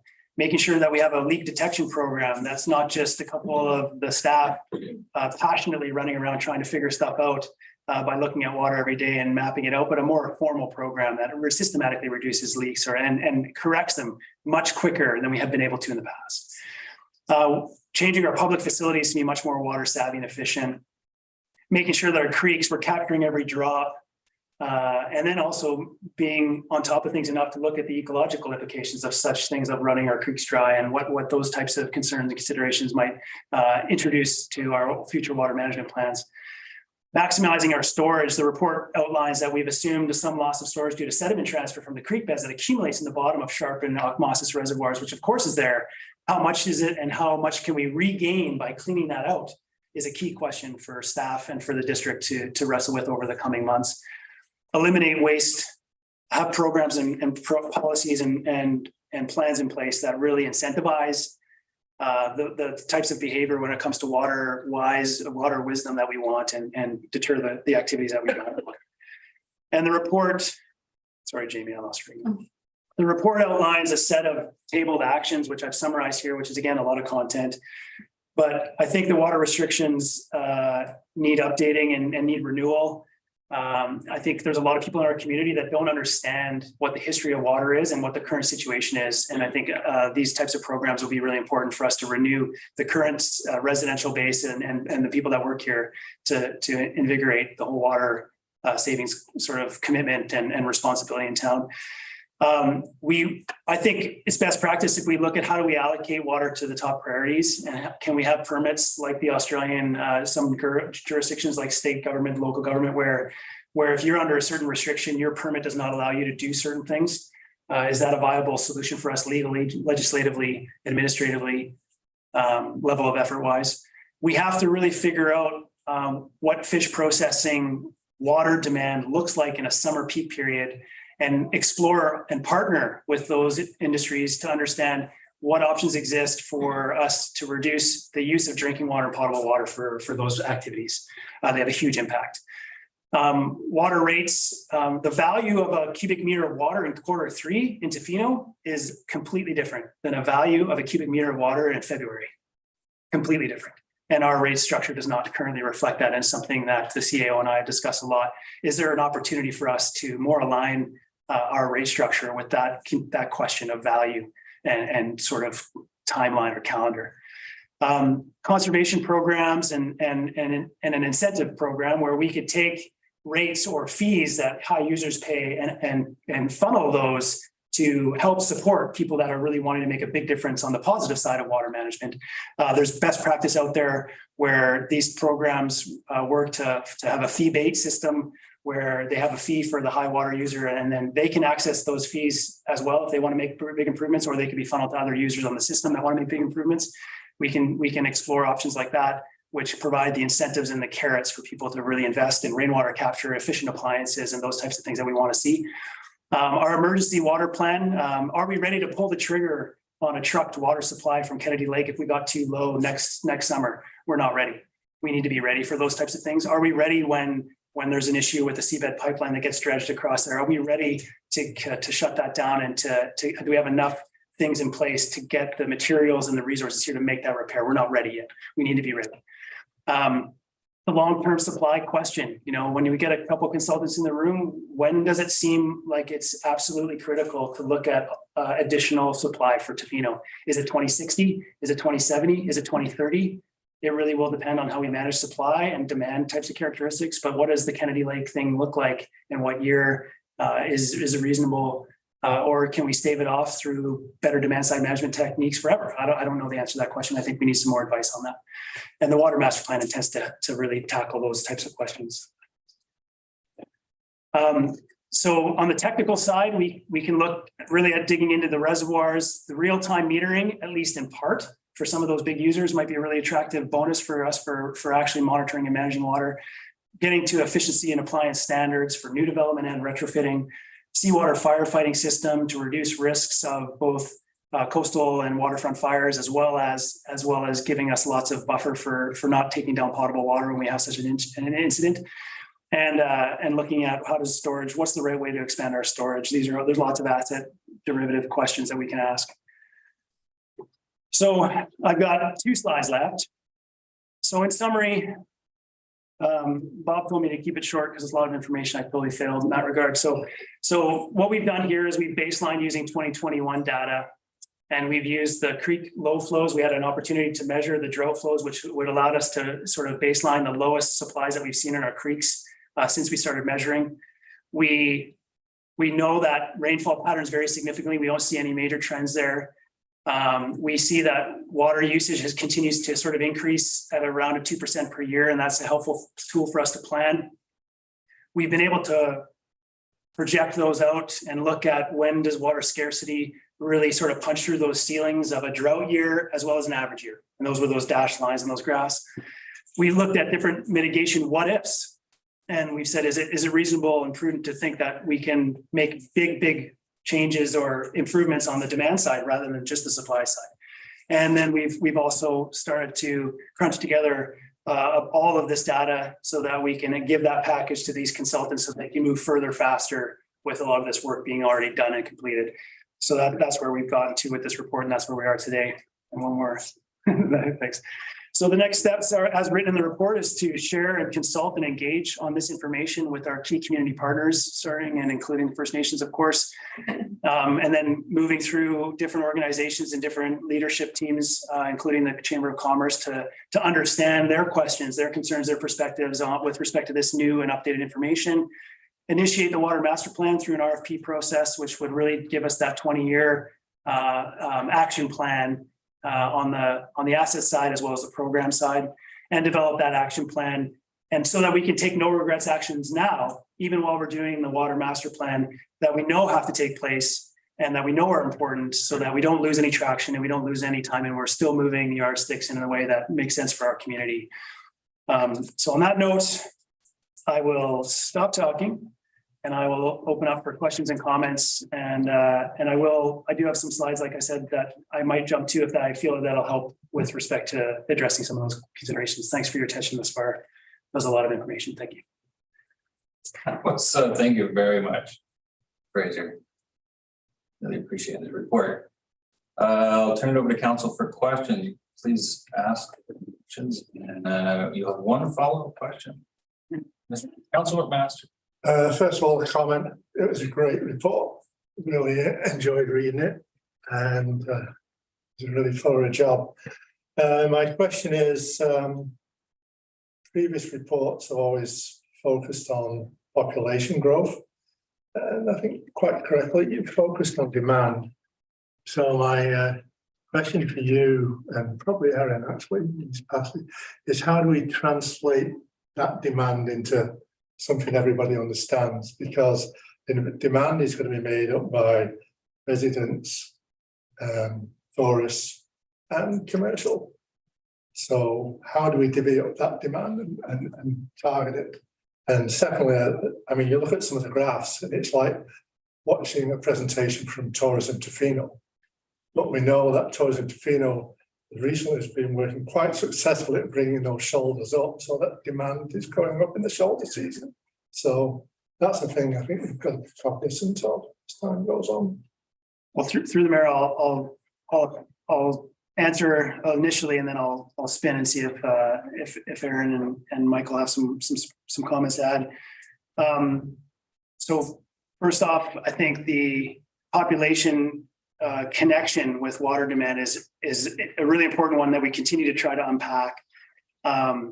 Population since 2011 has gone up by 34%. Water has increased by 44%. They're not completely aligned, and in this case, water exceeded population.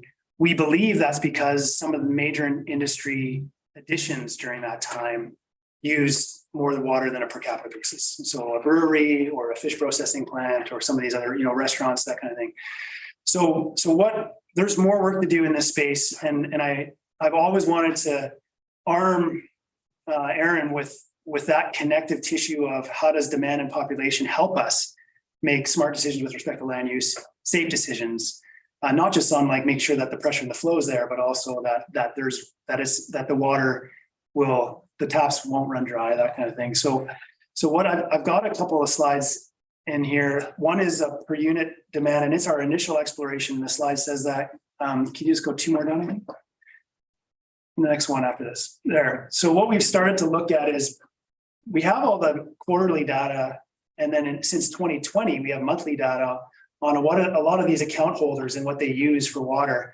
And we've started to look at what a campground uses for water as a per unit demand based on numbers of sites, what resorts, residents, restaurants, standalones, fish processing large.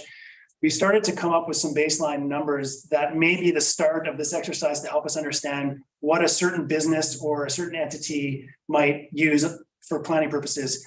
A resort could have a restaurant and a marina and a whole bunch of things. So it really is, there is a lot of noise in the numbers and the data.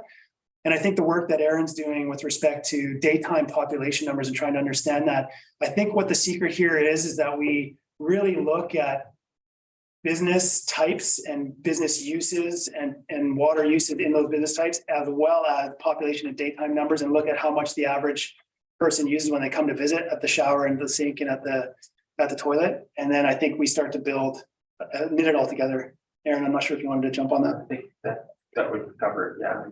we're still trying to figure this out. I'm still learning both this position and then thinking about my past position about planning and population numbers rather than use numbers. So I feel that the work that we're going to undertake next to be the water master plan, that'll be part of that project to try to sort of drill down on some of these items. Yeah, I think there's a toolkit that we're desperately wanting to have, and some of the baselining information is the start of that, but I think there really is some rich work to happen here. Michael, did you? No? Okay. Hopefully that gives some insight. I just wondered if, say we had a massive development that was took us over that 2% for the year, does that kill us for development for the next 3 years, for instance, or? I don't know if we can answer that today. I mean, part of what the current OCP tells us is that we should, as we move forward, apart from the stuff that's currently zoned, only be focusing on residential. So try to take away, that list of the large water users. 25% of our water is resort. So logically, you think if you restrict the amount of resorts that we saw over the next 10 years, that would probably help that somewhat.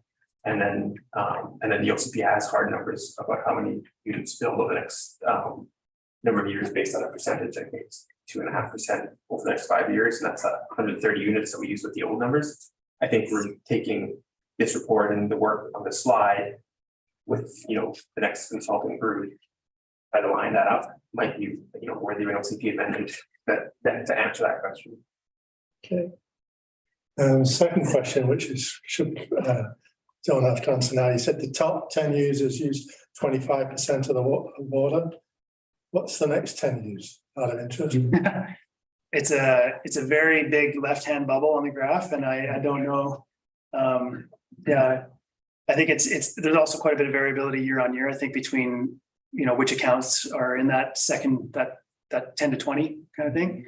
But we have how many users on the account? I think there's about 900 users in the system, and the top 10, if you were to graph all of them, kind of all sit in a really skinny column, and then about 600 users might be the next 40 to 50%. Okay.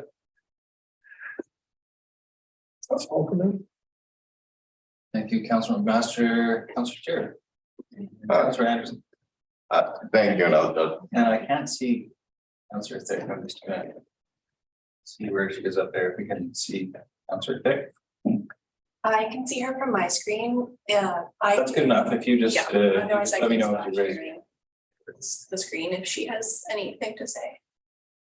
Go ahead, Councilor Stu. Great, thank you. And I have to say, over 4 years on council, this has been my favorite report so far.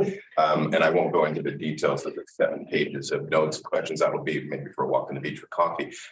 So ironically, my one question might be directed to the new, I used to be Director of Finance, but Ms. Bonner. And one of the calls to action, and I think for council, I think that's what it is the development of an action plan based on the high priority actions identified in table 4, completing various tasks identified in the action plan will depend on the availability of sufficient human and financial resources. And I suspect we would all agree that many of those high priority items are things that we definitely want to be incorporated in. Well, we have an election coming up, but it would be a priority for us. So one of the areas that always concerns, I suspect this will be through the budget process where these action items hopefully will be brought forward as with responsible budgets associated with them, and that we can have those discussions at that time.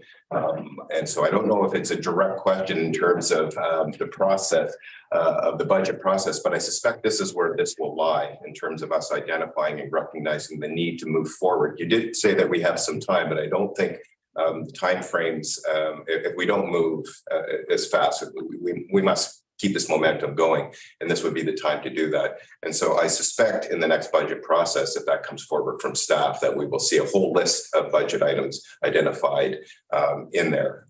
And I guess I can look to Aaron as well too, over the shoulder there. Through the chair of council steer, I'd like to take this one from Ms. Bonner. Sure. I didn't want to put the pressure on right away, but for a minute after meeting you. Yeah. Chance to talk about it yet.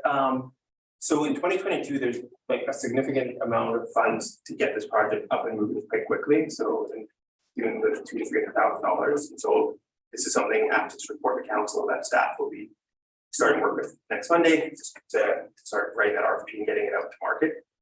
And then as far as the action plans that council will see that start to come forward in the financial plan for next year.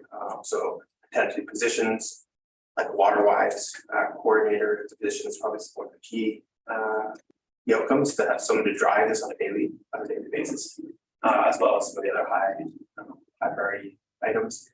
The capital side, there's some old estimates in the financial plan that I know are inaccurate, and our engineers are currently looking at those based on what we're understanding of this report. So I think we will be moving forward very quickly with it once I've had a chance to sit down with Ms. Bodner and Ms. Diana to have these conversations.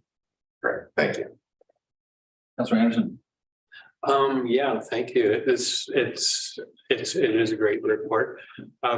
Particularly encouraging to see which users can be most targeted for savings and which types of users are most efficient relative to other users too. So as we consider types of development in the future, I think that's important information to have, as well as the suggestions that come forward around a master water plan and efficiencies that we might gain in places. My question is around, and through the chair, was the wastewater, liquid water management plan and the future plant we have anticipated to be a heavy user of water, or is that factored into the report? Through the mayor, I actually wrote down the action this afternoon to approach, and I think Mr. Kirkland's listening right now, but to do a more finite assessment of what would be the monthly, quarterly, and even potentially more granular water demand for the wastewater treatment operations. I think the report actually includes water and wastewater processing. So I don't have a number around that, but I think we have to look very closely at that now, and then start to put that on our system as a key demand side planning, or a key player that'll be in the mix here for 2024, or sorry, 2024 September. And then my follow-up question around that as well is, I know we've chosen a system that treats water to a very high level, and I'm wondering if any of the treated water could be directed towards non-potable uses through the chair. Thanks, Councilor Anderson. I think through the mayor, there are the options to transfer water and allocate to certain customers for non-potable uses, or certain pipelines or distribution networks for non-potable uses should be an option that's on the table moving forward and discussed with the consultants as part of the master planning process. We can probably learn from some best practice at a campus scale or even district scale for purple pipes and gray water systems. One thing we want to be mindful of when we do go forward with that type of consideration is that the creek supplies are finite. Whether we process it or not process, that's a sort of monetary and there will be some savings as far as backflushing filters and that kind of thing, but it won't be as much savings as potentially you would find through other options like desalination for certain users, or rainwater capture for big roof surface areas and that kind of thing. So I think it should be in the hopper. It should be a key consideration moving forward as an option that could provide some certain benefits that would be attractive for the system moving forward. Thank you. Looking at Councillor Thick. Just make sure I don't miss Councillor Thick. Yeah, thank you. And thank you very much, Mr. Work, for the report. I too was waiting. We've all been waiting a long time for this, and I appreciate all the hard work that both you and Michael Darling put into it. And I guess for me, it kind of boils down to maybe one question, which is we either increase supply or decrease consumption. Maybe that's a bit simplistic, but from my point of view, I really feel that, as you pointed out, that we really, I think in the short term, we have a lot of work to do in the decreasing of the consumption. You said in the report, and it was one of my favorite lines, that the future, quote you, the future uncertainty is so great. And I think this sentence or this point really struck home to me. And when I think about those options of increasing supply, which as you just noted is hard to do, we don't have a body of water on the peninsula.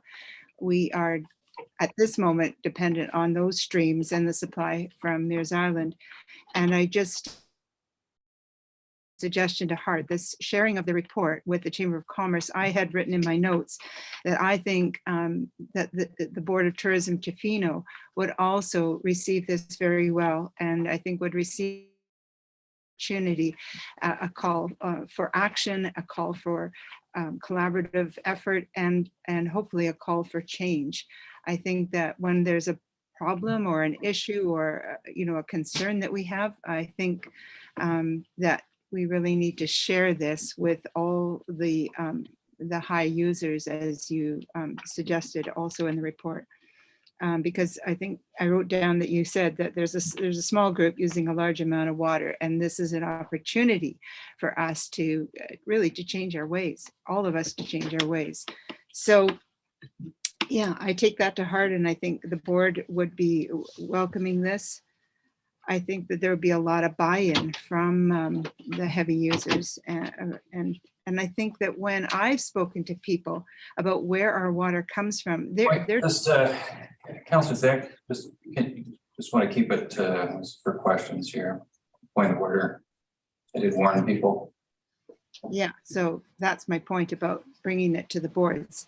And the other thing is, I had a question too, about the 17% that seems to be lost. And I think that we really need to investigate that. And I think we need to know how are we paying for this? So that's a question I'd like to know more about. And my last question, I think Councillor McMaster might have alluded to this, but sometimes in the reports that we get from planning, things are categorized into the number of units we might allow to be developed. So I guess my question is, how could we quantify some of this information so that it would help us as a council in those rezoning applications or increase in density and therefore in use? So yeah, those are my 3 points. One was a suggestion and two are questions that I had. So thank you. I'll stop there. Through the mayor, I may miss answering directly one of your questions, Councillor Thick, so please let me know if I leave you hanging. I'll start with the last one. So on the development side, as we discussed, I think that toolkit is definitely part of our master planning process. We want to make sure that the planning team can step through those considerations about development. I would also add there's a content in the report that talks about standards for new development with respect to water-wise, which is the term we're using in the report, which I think is I always like the term wise, but which is that super efficient water usage appliances, potentially rainwater capture and storage and that type of thing. So it could be more than just the assessments or estimates of what they would use, but also what they might be able to capture. And rainwater, I would suggest, is a source in itself. So a lot of the report does focus on that demand side. And I think that points maybe to your first question, which was the report suggests that the solutions, in my professional opinion, and I think shared with Mr. Darling, is that the suite of interventions and actions that are before us really is a mix of both supply and demand side management practices. And I think that there's only one silver bullet in this land that can make it so that we could just waste water without thinking about it for generations to come, and that's Kennedy Lake. That's the only silver bullet. The problem is that bullet costs $100 million, so give or take. So I think what would be the best value for money, the most prudent, the most sustainable, the most cost effective, the most affordable way forward. Very arguably, you would have to move forward with affordability in mind to reduce the water demands for every user. Absolutely. So, but we have to find ways to help with affordability for those types of interventions, whether it's a capture store system or rainwater capture system for a resident. Those are not insignificant costs. Those have to be planned. We need capacity building. We need to learn. We need to build expertise. We need to get those systems, and we need to make sure that we can do that with human health and well-being in mind. So I think that those were the two. I might have missed one, Councillor Thick, and I'll stop talking there in case you want to maybe repose that question or remind me, and if I do need to answer one more, sorry about that. I think I can probably Councillor Thick, I think your last question was probably directed more to Mr. Rogers, and that was to do with is there something that will come from planning that will help council delineate usage based on a 2% or more percent or whatever. I think that was something like that. Is that correct? Sure. Why don't I head that over to Mr. Rogers for a quick answer? And I think you might have already partially answered this, but. Thank you, Councillor Thick, and through the chair. I think the short answer is yes. What exactly it looks like, we're not sure yet. Thanks to the work that Fraser and his team accomplished while Fraser was the Director of Infrastructure and Public Works. We are now, working with our engineers to determine flow and pressures now on a case-by-case basis, as we currently have 3 with our engineering firm now, and that's related to the water in terms of our, how much storage we have and how much pressure flows we have for fire. And so that is now underway on each development, and I expect that with this report and working with our future consultants, we'll be able to provide something else to council to help make those decisions at the zoning stage, rather than a building and subdivision.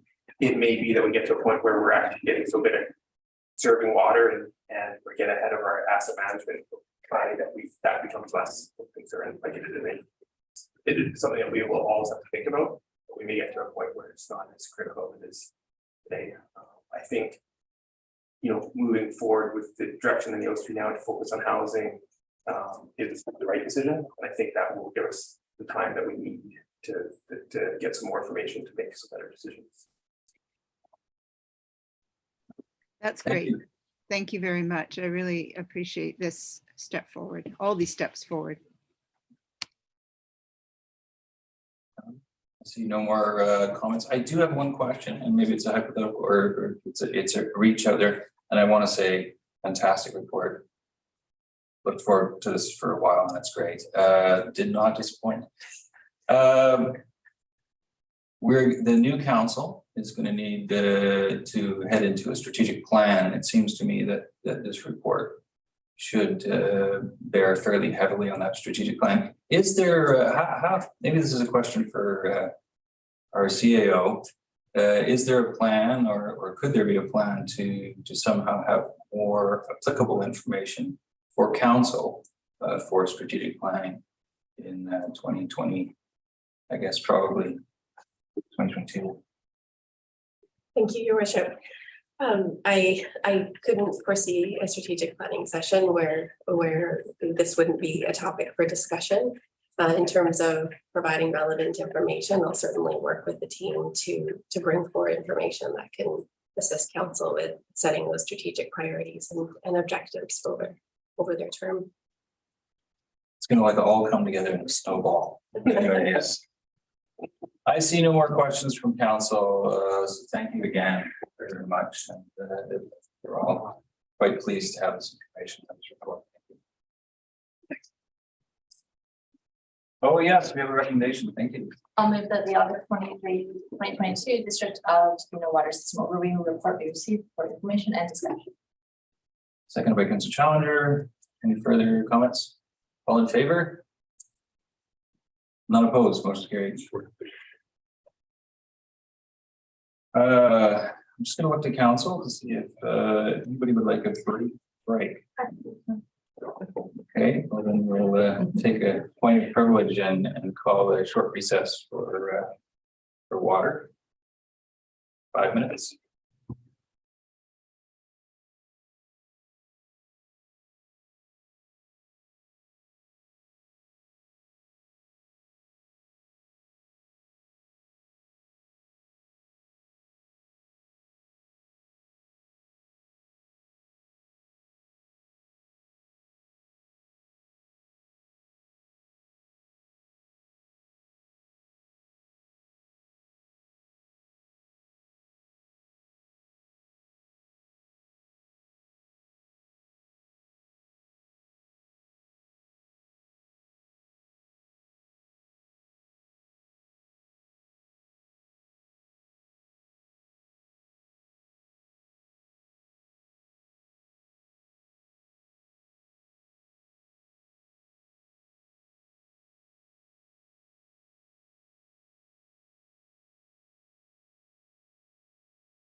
Okay, are we all here? Can we reconvene? Okay, reconvene. Let's get right into item 10.2, development variance permits 0522 Park Road. Do we have a report from community services? Let's see. Good evening, Mayor and Council. Oh, there. Hi. I haven't got my glasses here, very small. I'm just going to take a moment and share my screen here.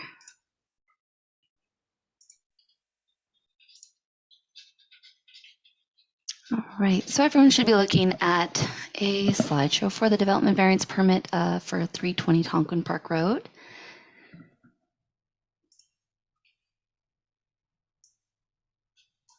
Sort of lost my control. Bear with me for a moment here. Mouse keeps dying on me. Okay.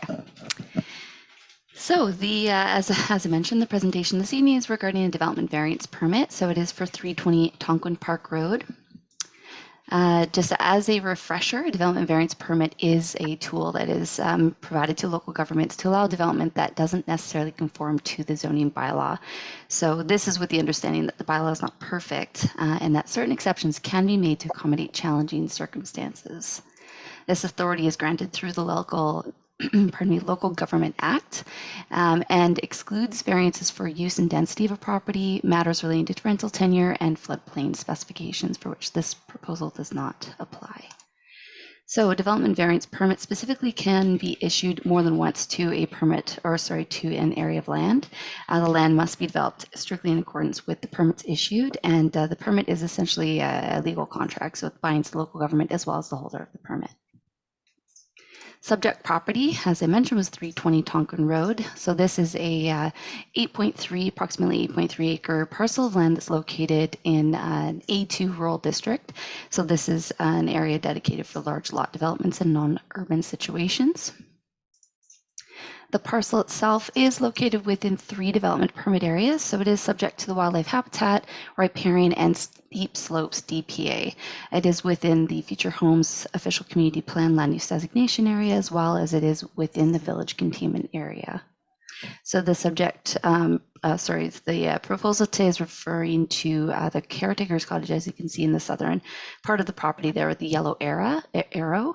And so it is relating to the caretaker cottage specifically. And so the proposal, in a sense, is to increase the maximum height limit for the caretaker cottage as well as the accessory building that are located in that region. They want to exceed the height limit by 2.2 meters, so bringing the maximum height allowance up to 10.2 meters. So to fully evaluate this proposal, I think it's important to fully understand how we calculate height for a dwelling. And so I've done just a little bit of a breakdown here, just as a refresher. And so when we talk about height calculation, there are 3 factors at play. There's the elevation, which is measured at the peak of the roof. So identified in the purple there. We also look to the average natural grade. So this is the average natural grade of the building footprint. So it's measured at all 4 corners of the building footprint. And then, as you can see in this proposal, this is actually the caretaker cottage in question.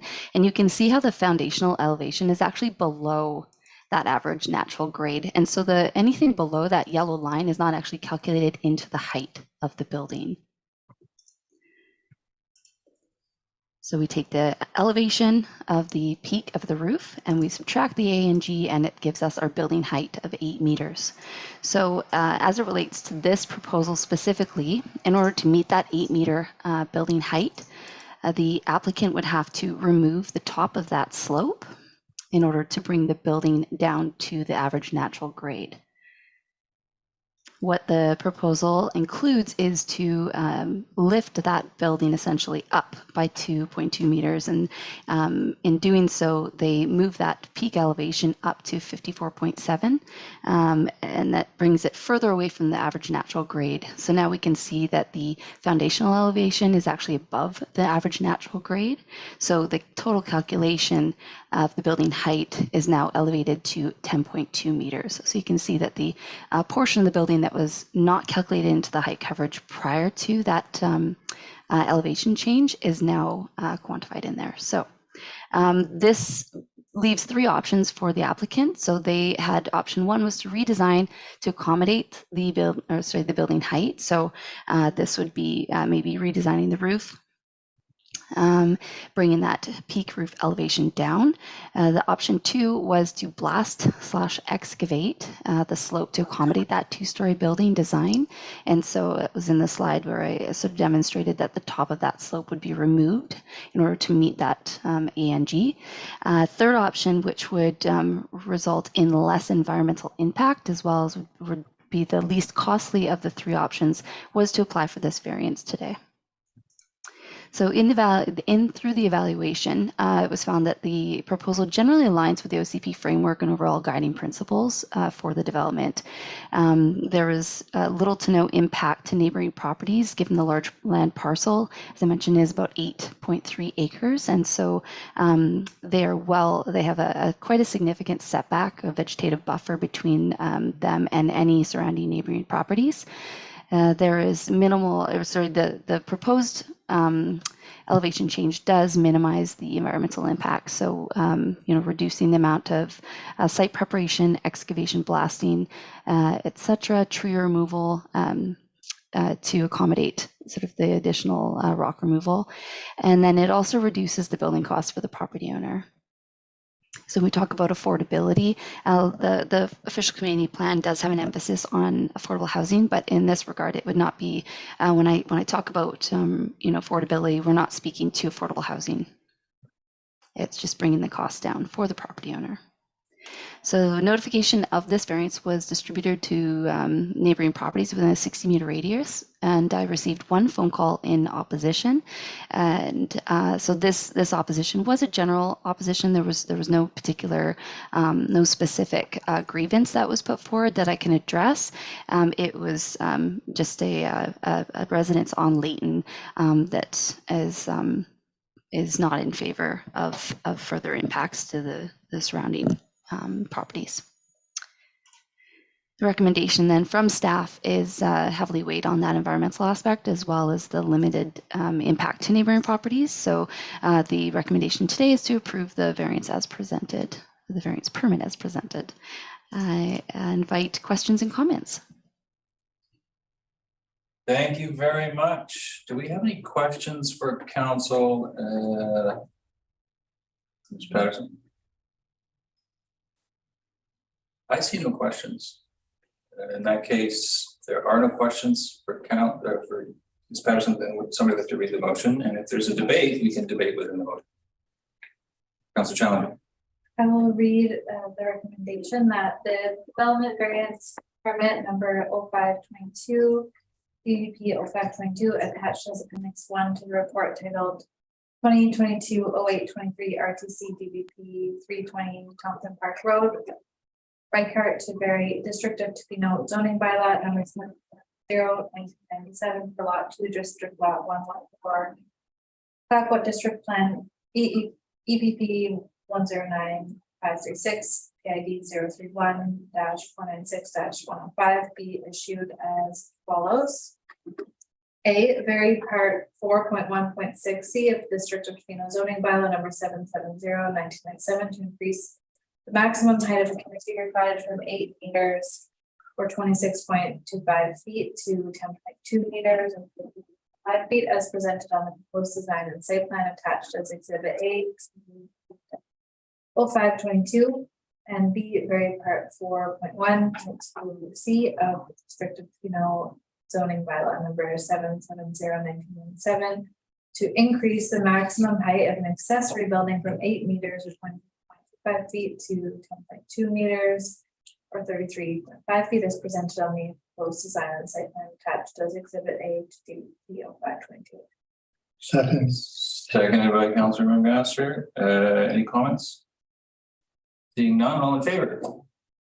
None opposed, motion is carried. Thank you.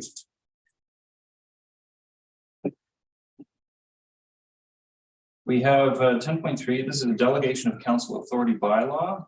And we do not have a report from Legislative Services. I just want to point out that this is a housekeeping bylaw and that there is no change except to fit with the new organizational structure. I'm just going to look to Ms. Tatiana for a nod. Thank you, Your Worship. I'll maybe just add that this is the delegated authorities that are included in this amendment are not expanded in any way. They're just moved around and assigned to specific positions that are in the currently the most recently adopted organizational structure. Excellent. With that in mind, I'll look to I'll move Councilor the Chalmers. District of Tofino delegation of council authority bylaw number 1322/2023 be introduced and read the first, second, and third time. Second by Councilor Challenger. All in favor? None opposed, motion is carried. I'll move that the District of Tofino Chief Administrative Officer be authorized to appoint the following staff roles as acting Chief Administrative Officer on an as needed basis for a defined periods of time in the event of an extended absence or leave of office: Director of Community Services, Director of Corporate Services, Director of Infrastructure and Public Works, and Manager of Legislative Services. Seconded by Councilor McMaster. Any comments? All in favor? None opposed, motion carried. Thank you. 10.4, we have a regional recreation planning report from Corporate Services.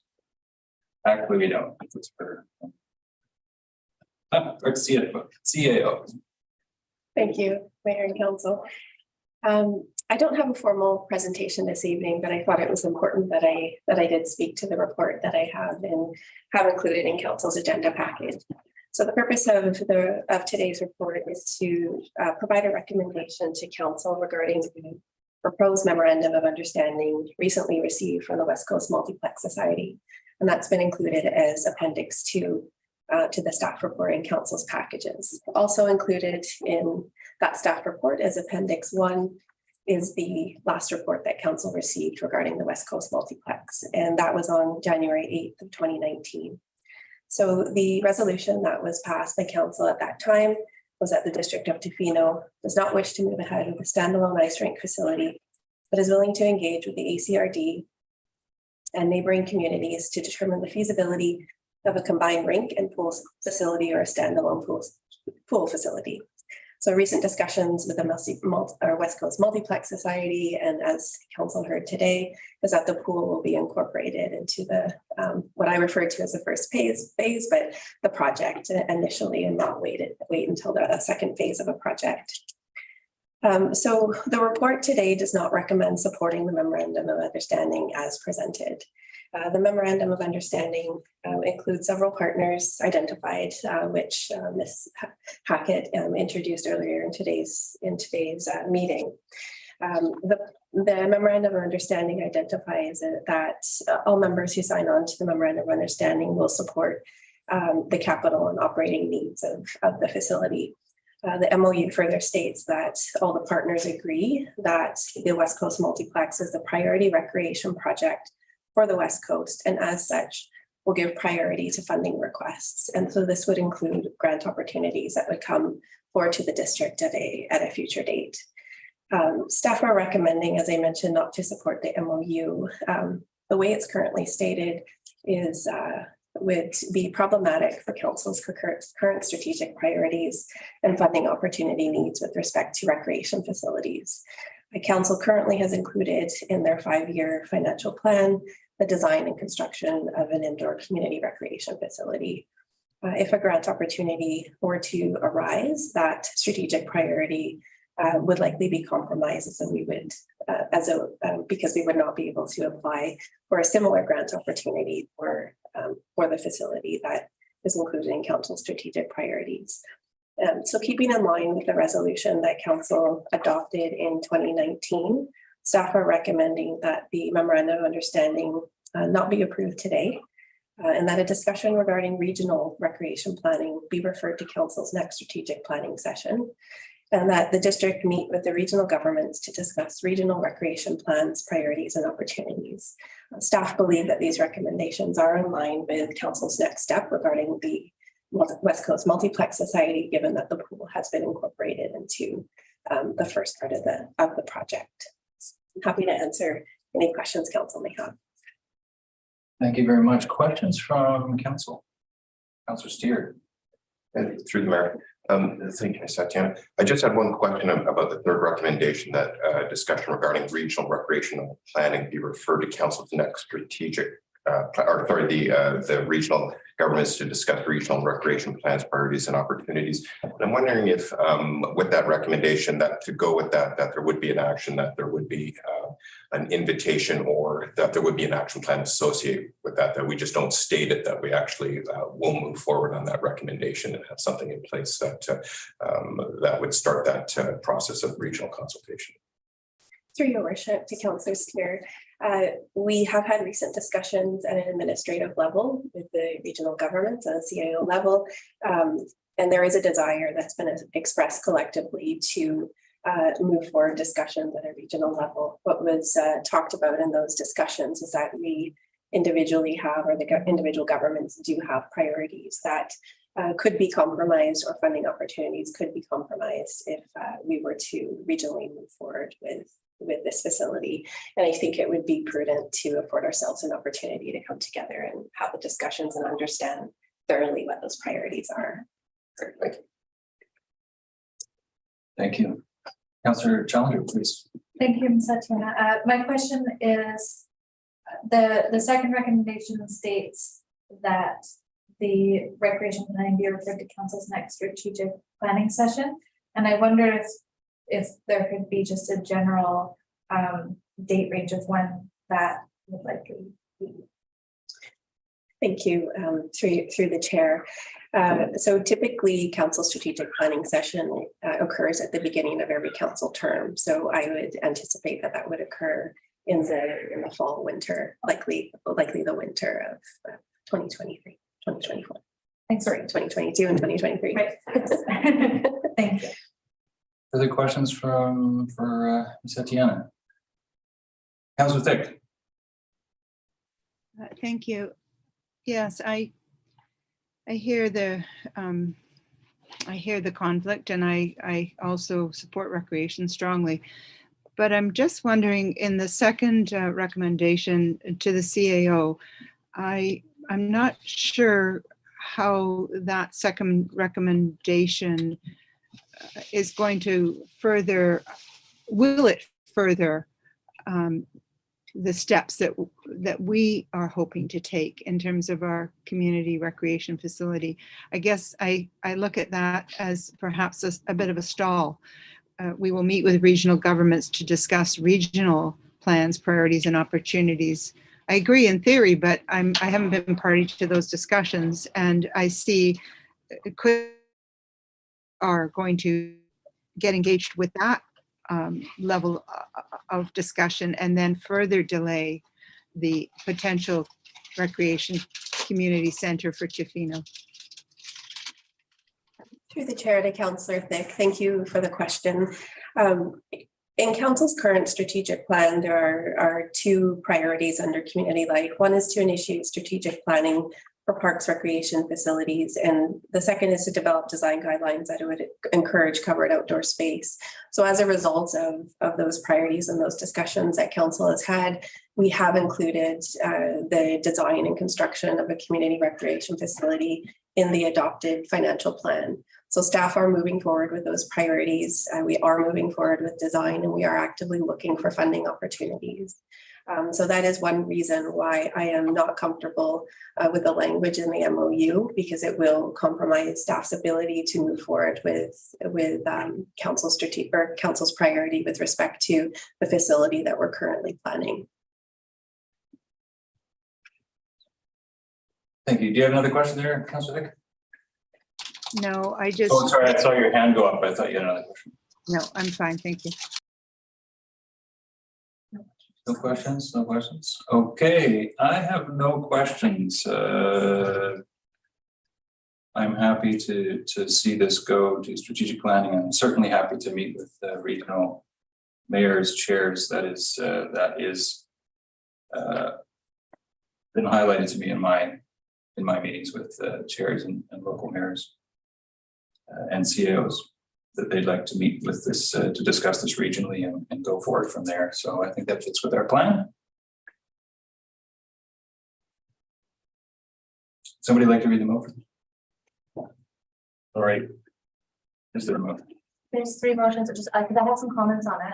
Okay, actually, sure. There's three, I wasn't sure where it would fit in. Tell you what, let's go around and do a round of discussion before we read the motion, and if you'd like, and then we can have a discussion or debate in the motion. Let's go ahead. Thanks. So I really appreciated the West Coast Multiplex coming back and bringing the pool up. I know in the original days when we rejected it, I guess in the term, the lack of pool was really a big key factor, and so bringing it up again, I think changes a lot of discussions that we've kind of had over the last 4 years, at least for myself.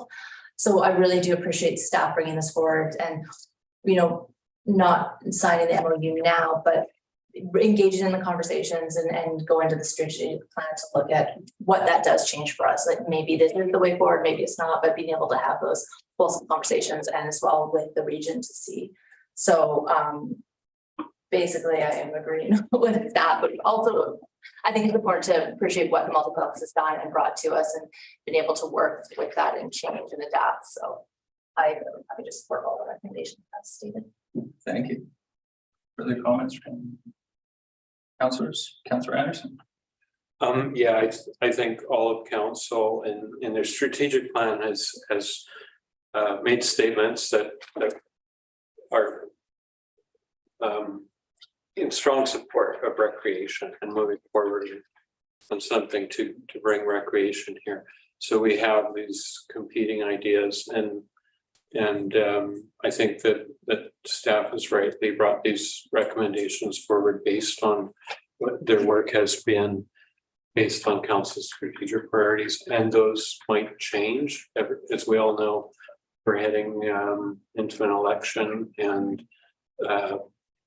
that needs to be reassessed, and also needs to be reassessed in light of the fact that the pool is brought back into the proposal from the Multiplex Society at stage 1. But we need to understand also what that means. And I think it's been quite a long time since we've had a look at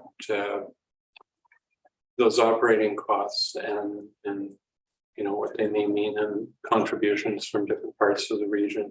So I think there's a little bit more to understand before we get there, but certainly with our strategic plan as it currently exists, it does not, can't really make us jump into this too quickly. So Thank you for those comments. Councillor Master? Yeah, I support the staff recommendations at the moment. I'm pleased to see that the multiplex is bringing the pool back.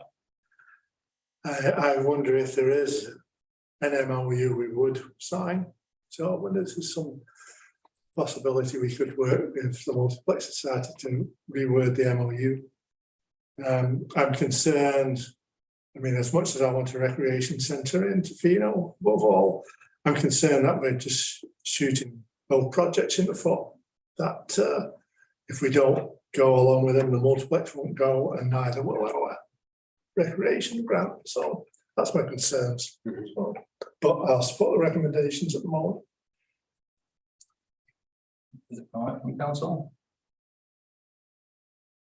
Yes, Councillor Sir. It's okay, just to further with the comment section through the mayor. Of course, the overriding arching of this particular council has been in strong support of recreational opportunities for the community. With this particular service, which is an ACRD service that has been brought forward, this is a regional question, and the priorities that we have put forward as the community of Tofino are specific to the project that we have there. I share Councillor McMaster's concern about the funding models that are out there in terms of the grant opportunities, and in discussion with the province and stuff. It has been articulated that those opportunities in the near future will be fewer.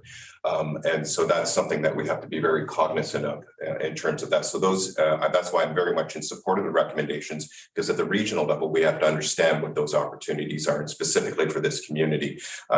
With the limited amount of funding that I think will be out there, that conversation has to be forthcoming in a much broader context. So I will support the recommendations here with the understanding that the overriding arching goal of specifically this council and sitting on the CRD is to provide those opportunities for not just the youth, but also for the whole gamut of the demographics of our community. So I'll leave it there, and we have 3 recommendations. Excellent. And I'll just finish off with a comment myself, is that I think I look forward to meeting with the regional reps as council. I mean, council. The next council, I think, is going to be very important for the elected councils and COs to meet and hammer this out. And I think that I know the conversation has happened in this room that maybe there's other funding sources, such as parking for our local gymnasium. And there may be a way forward here that isn't so restrictive or so black and white. And I really look forward to meeting and trying to find a way forward that regional needs are met and our local needs are met. So with that, I support the recommendation before us. Councillor Thayer. Yeah, thank you. I just want to say that this is a very difficult one for me, because I don't want to lose any opportunity. And after inching forward for 30 plus years, I do in my heart want to support what this society is moving towards. But as Councillor Steer and Councillor McMaster said, I think being so close to this election and being mindful of the fact that this is an ACRD as a participant, they are initiating or helping us with all of this. I guess I reluctantly feel the same as you. I need to have a regional conversation, and I just want it to be said that I do not want to lose one opportunity to increase recreation opportunities for youth and residents and alike in the District of Tofino. So if that is the way the rest of the council feels, I will support the staff recommendation. Thank you. Okay, noting that these discussions should happen fairly quickly in the fall, winter. Would somebody like to read the motion? Councillor. I'll move that the memorandum of understanding regarding ownership, partnering, planning, construction, operating the West Coast Multiplex attached as Appendix 2 to the staff report regional recreation planning dated August 23rd, 2022 not be supported. Seconded by Councillor Anderson. Any further comments? All in favor? None opposed, motion carried. I'll move that a discussion regarding regional recreation planning be referred to council's next strategic planning session. Seconded by Councillor McMaster. Any further comments? All in favor? None opposed, motion carried. And I'll move that the district meet with the regional governments to discuss regional recreation plans, priorities, and opportunities. Seconded by Councillor McMaster. Any further comments? All in favor? None opposed, motion is carried. Thank you. We have a bylaw, zoning amendment bylaw. This is a housekeeping amendment. Would somebody like to read that? Councillor Anderson. I'll move that District of Tofino zoning amendment bylaw 1321/2022 be adopted. By Councillor Challenger. All in favor? None opposed, motion is carried. We have any business initiated by council members? Quiet month. Excellent. We have no unfinished business. We have question period. Is there anybody signed up for question period? There is nobody currently signed up for question period, but there are still a few members of the public in the viewing gallery as well as in attendance via Zoom. So again, I will open up a 10-minute period now for anyone who wishes to ask questions about anything on the agenda. And so to ask a question is the same process as the public comment process. You use the Q&A function. And so I will ask 3 times if anyone has any questions. Beginning now. So calling once. Oh, it looks like we do have somebody that has signed up, so I will go ahead and call a second time in case there's anyone else that would like to sign up. And then finally, a third time. And with that, we just have one member of the public signed up to ask a question, and that is Mrs. Heather McGregor. So Heather, I'll just unmute you again, and then you will have, I believe it's 2 minutes to ask your question. Ms. McGregor, just state your name again and your address and just to clarify, this is a time for questions to council. Yeah. Yeah. Okay. I have a question about when you talked about the leashing, and you quickly made a comment to say that bylaws is working with, I think you called it Wild Safe BC. Is that right? That is in my notes, yes. Okay, and is there a possibility of the dog owning residents of Tofino to also have some input with WildSafe? That's a good question. Actually, I think my comment is that I believe this will be, and I'm going to look to Ms. Atiana just for clarification for me in answering your question, is that Talk Tofino is also going to be a portal for people to know. I thought we had discussed it, but I'm not sure. Your worship, I don't have that information. Don't have that information, okay. So we can, if there. It's all good. It's all good. I can come into the office and put it to whoever might have the answer to that, and any. Super. And I'm happy to do that. Sure.